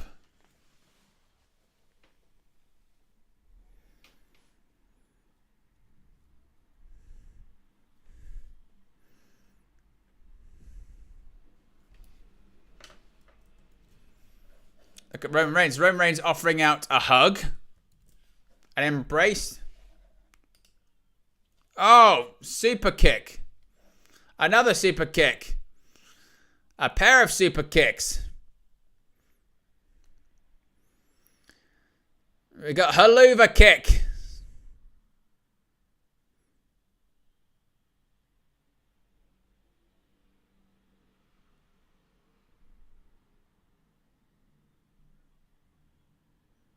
Oh, go to sleep. And a spear by Roman Reigns. Everyone hits their finish.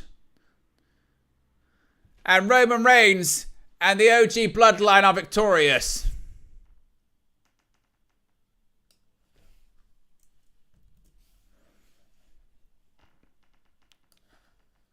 Now, I suppose the question is, what is the favour that Paul Heyman owes CM Punk?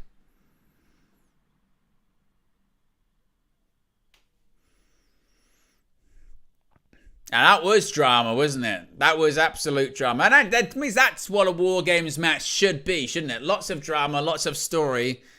And Punk keeps looking on at the Bloodline. He did what he said he would do, certainly. One night, one favour. I suppose the question is, what is said favour that CM Punk wants? And he's hugged Jimmy Uso.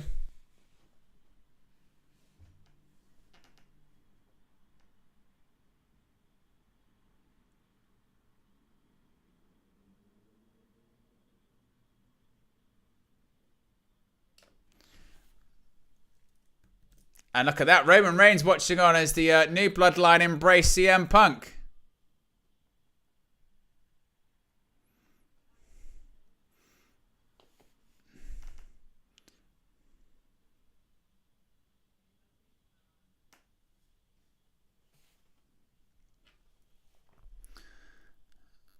Was a pretty mad main event, wasn't it, to say the least.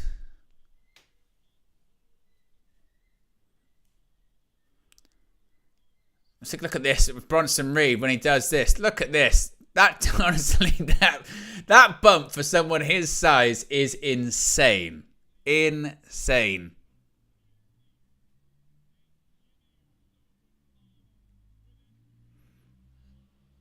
That Uso splash from Jimmy Uso looked like it hurt as well.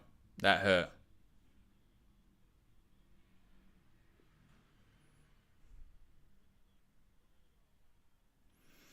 Everyone hits their finish on Solo Sikoa to close out the match.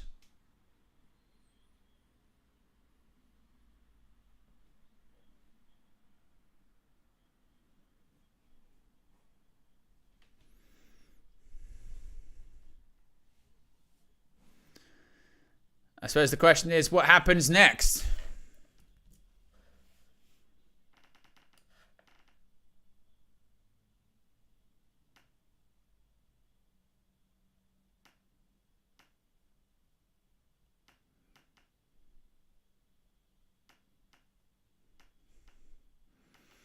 They stare off against each other. Roman Reigns offers a handshake to CM Punk.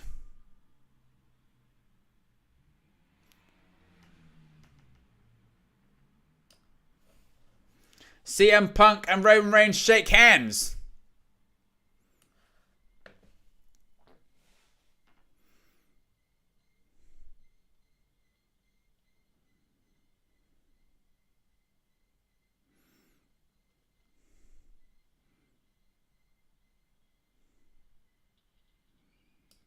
The pyro goes off. Look at that pyro.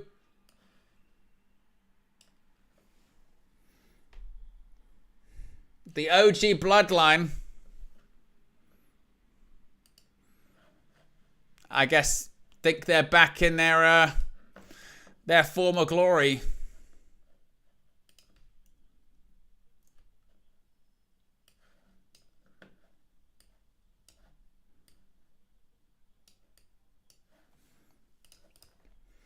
So the Bloodline saga continues. So I don't think it's over by any stretch of the imagination.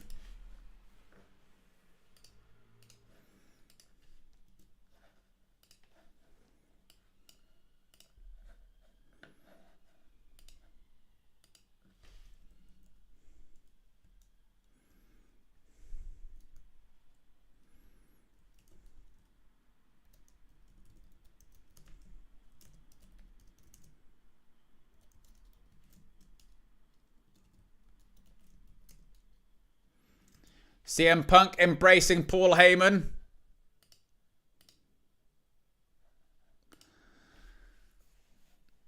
He says, when I need the favor, I'm going to come asking.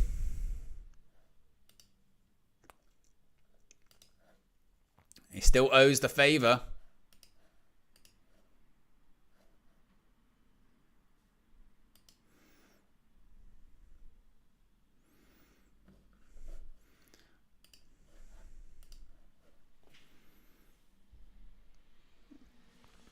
Reigns puts his hand on the back of the head of Paul Heyman, the wise man.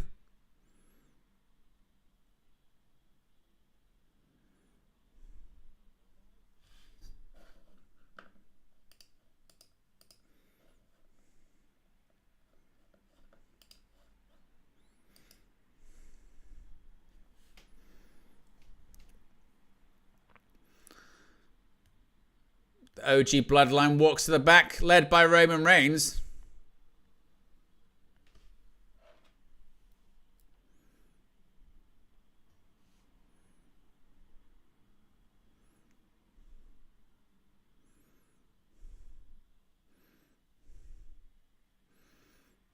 Again, the OG Bloodline is definitely reunited, aren't they? No doubt about that.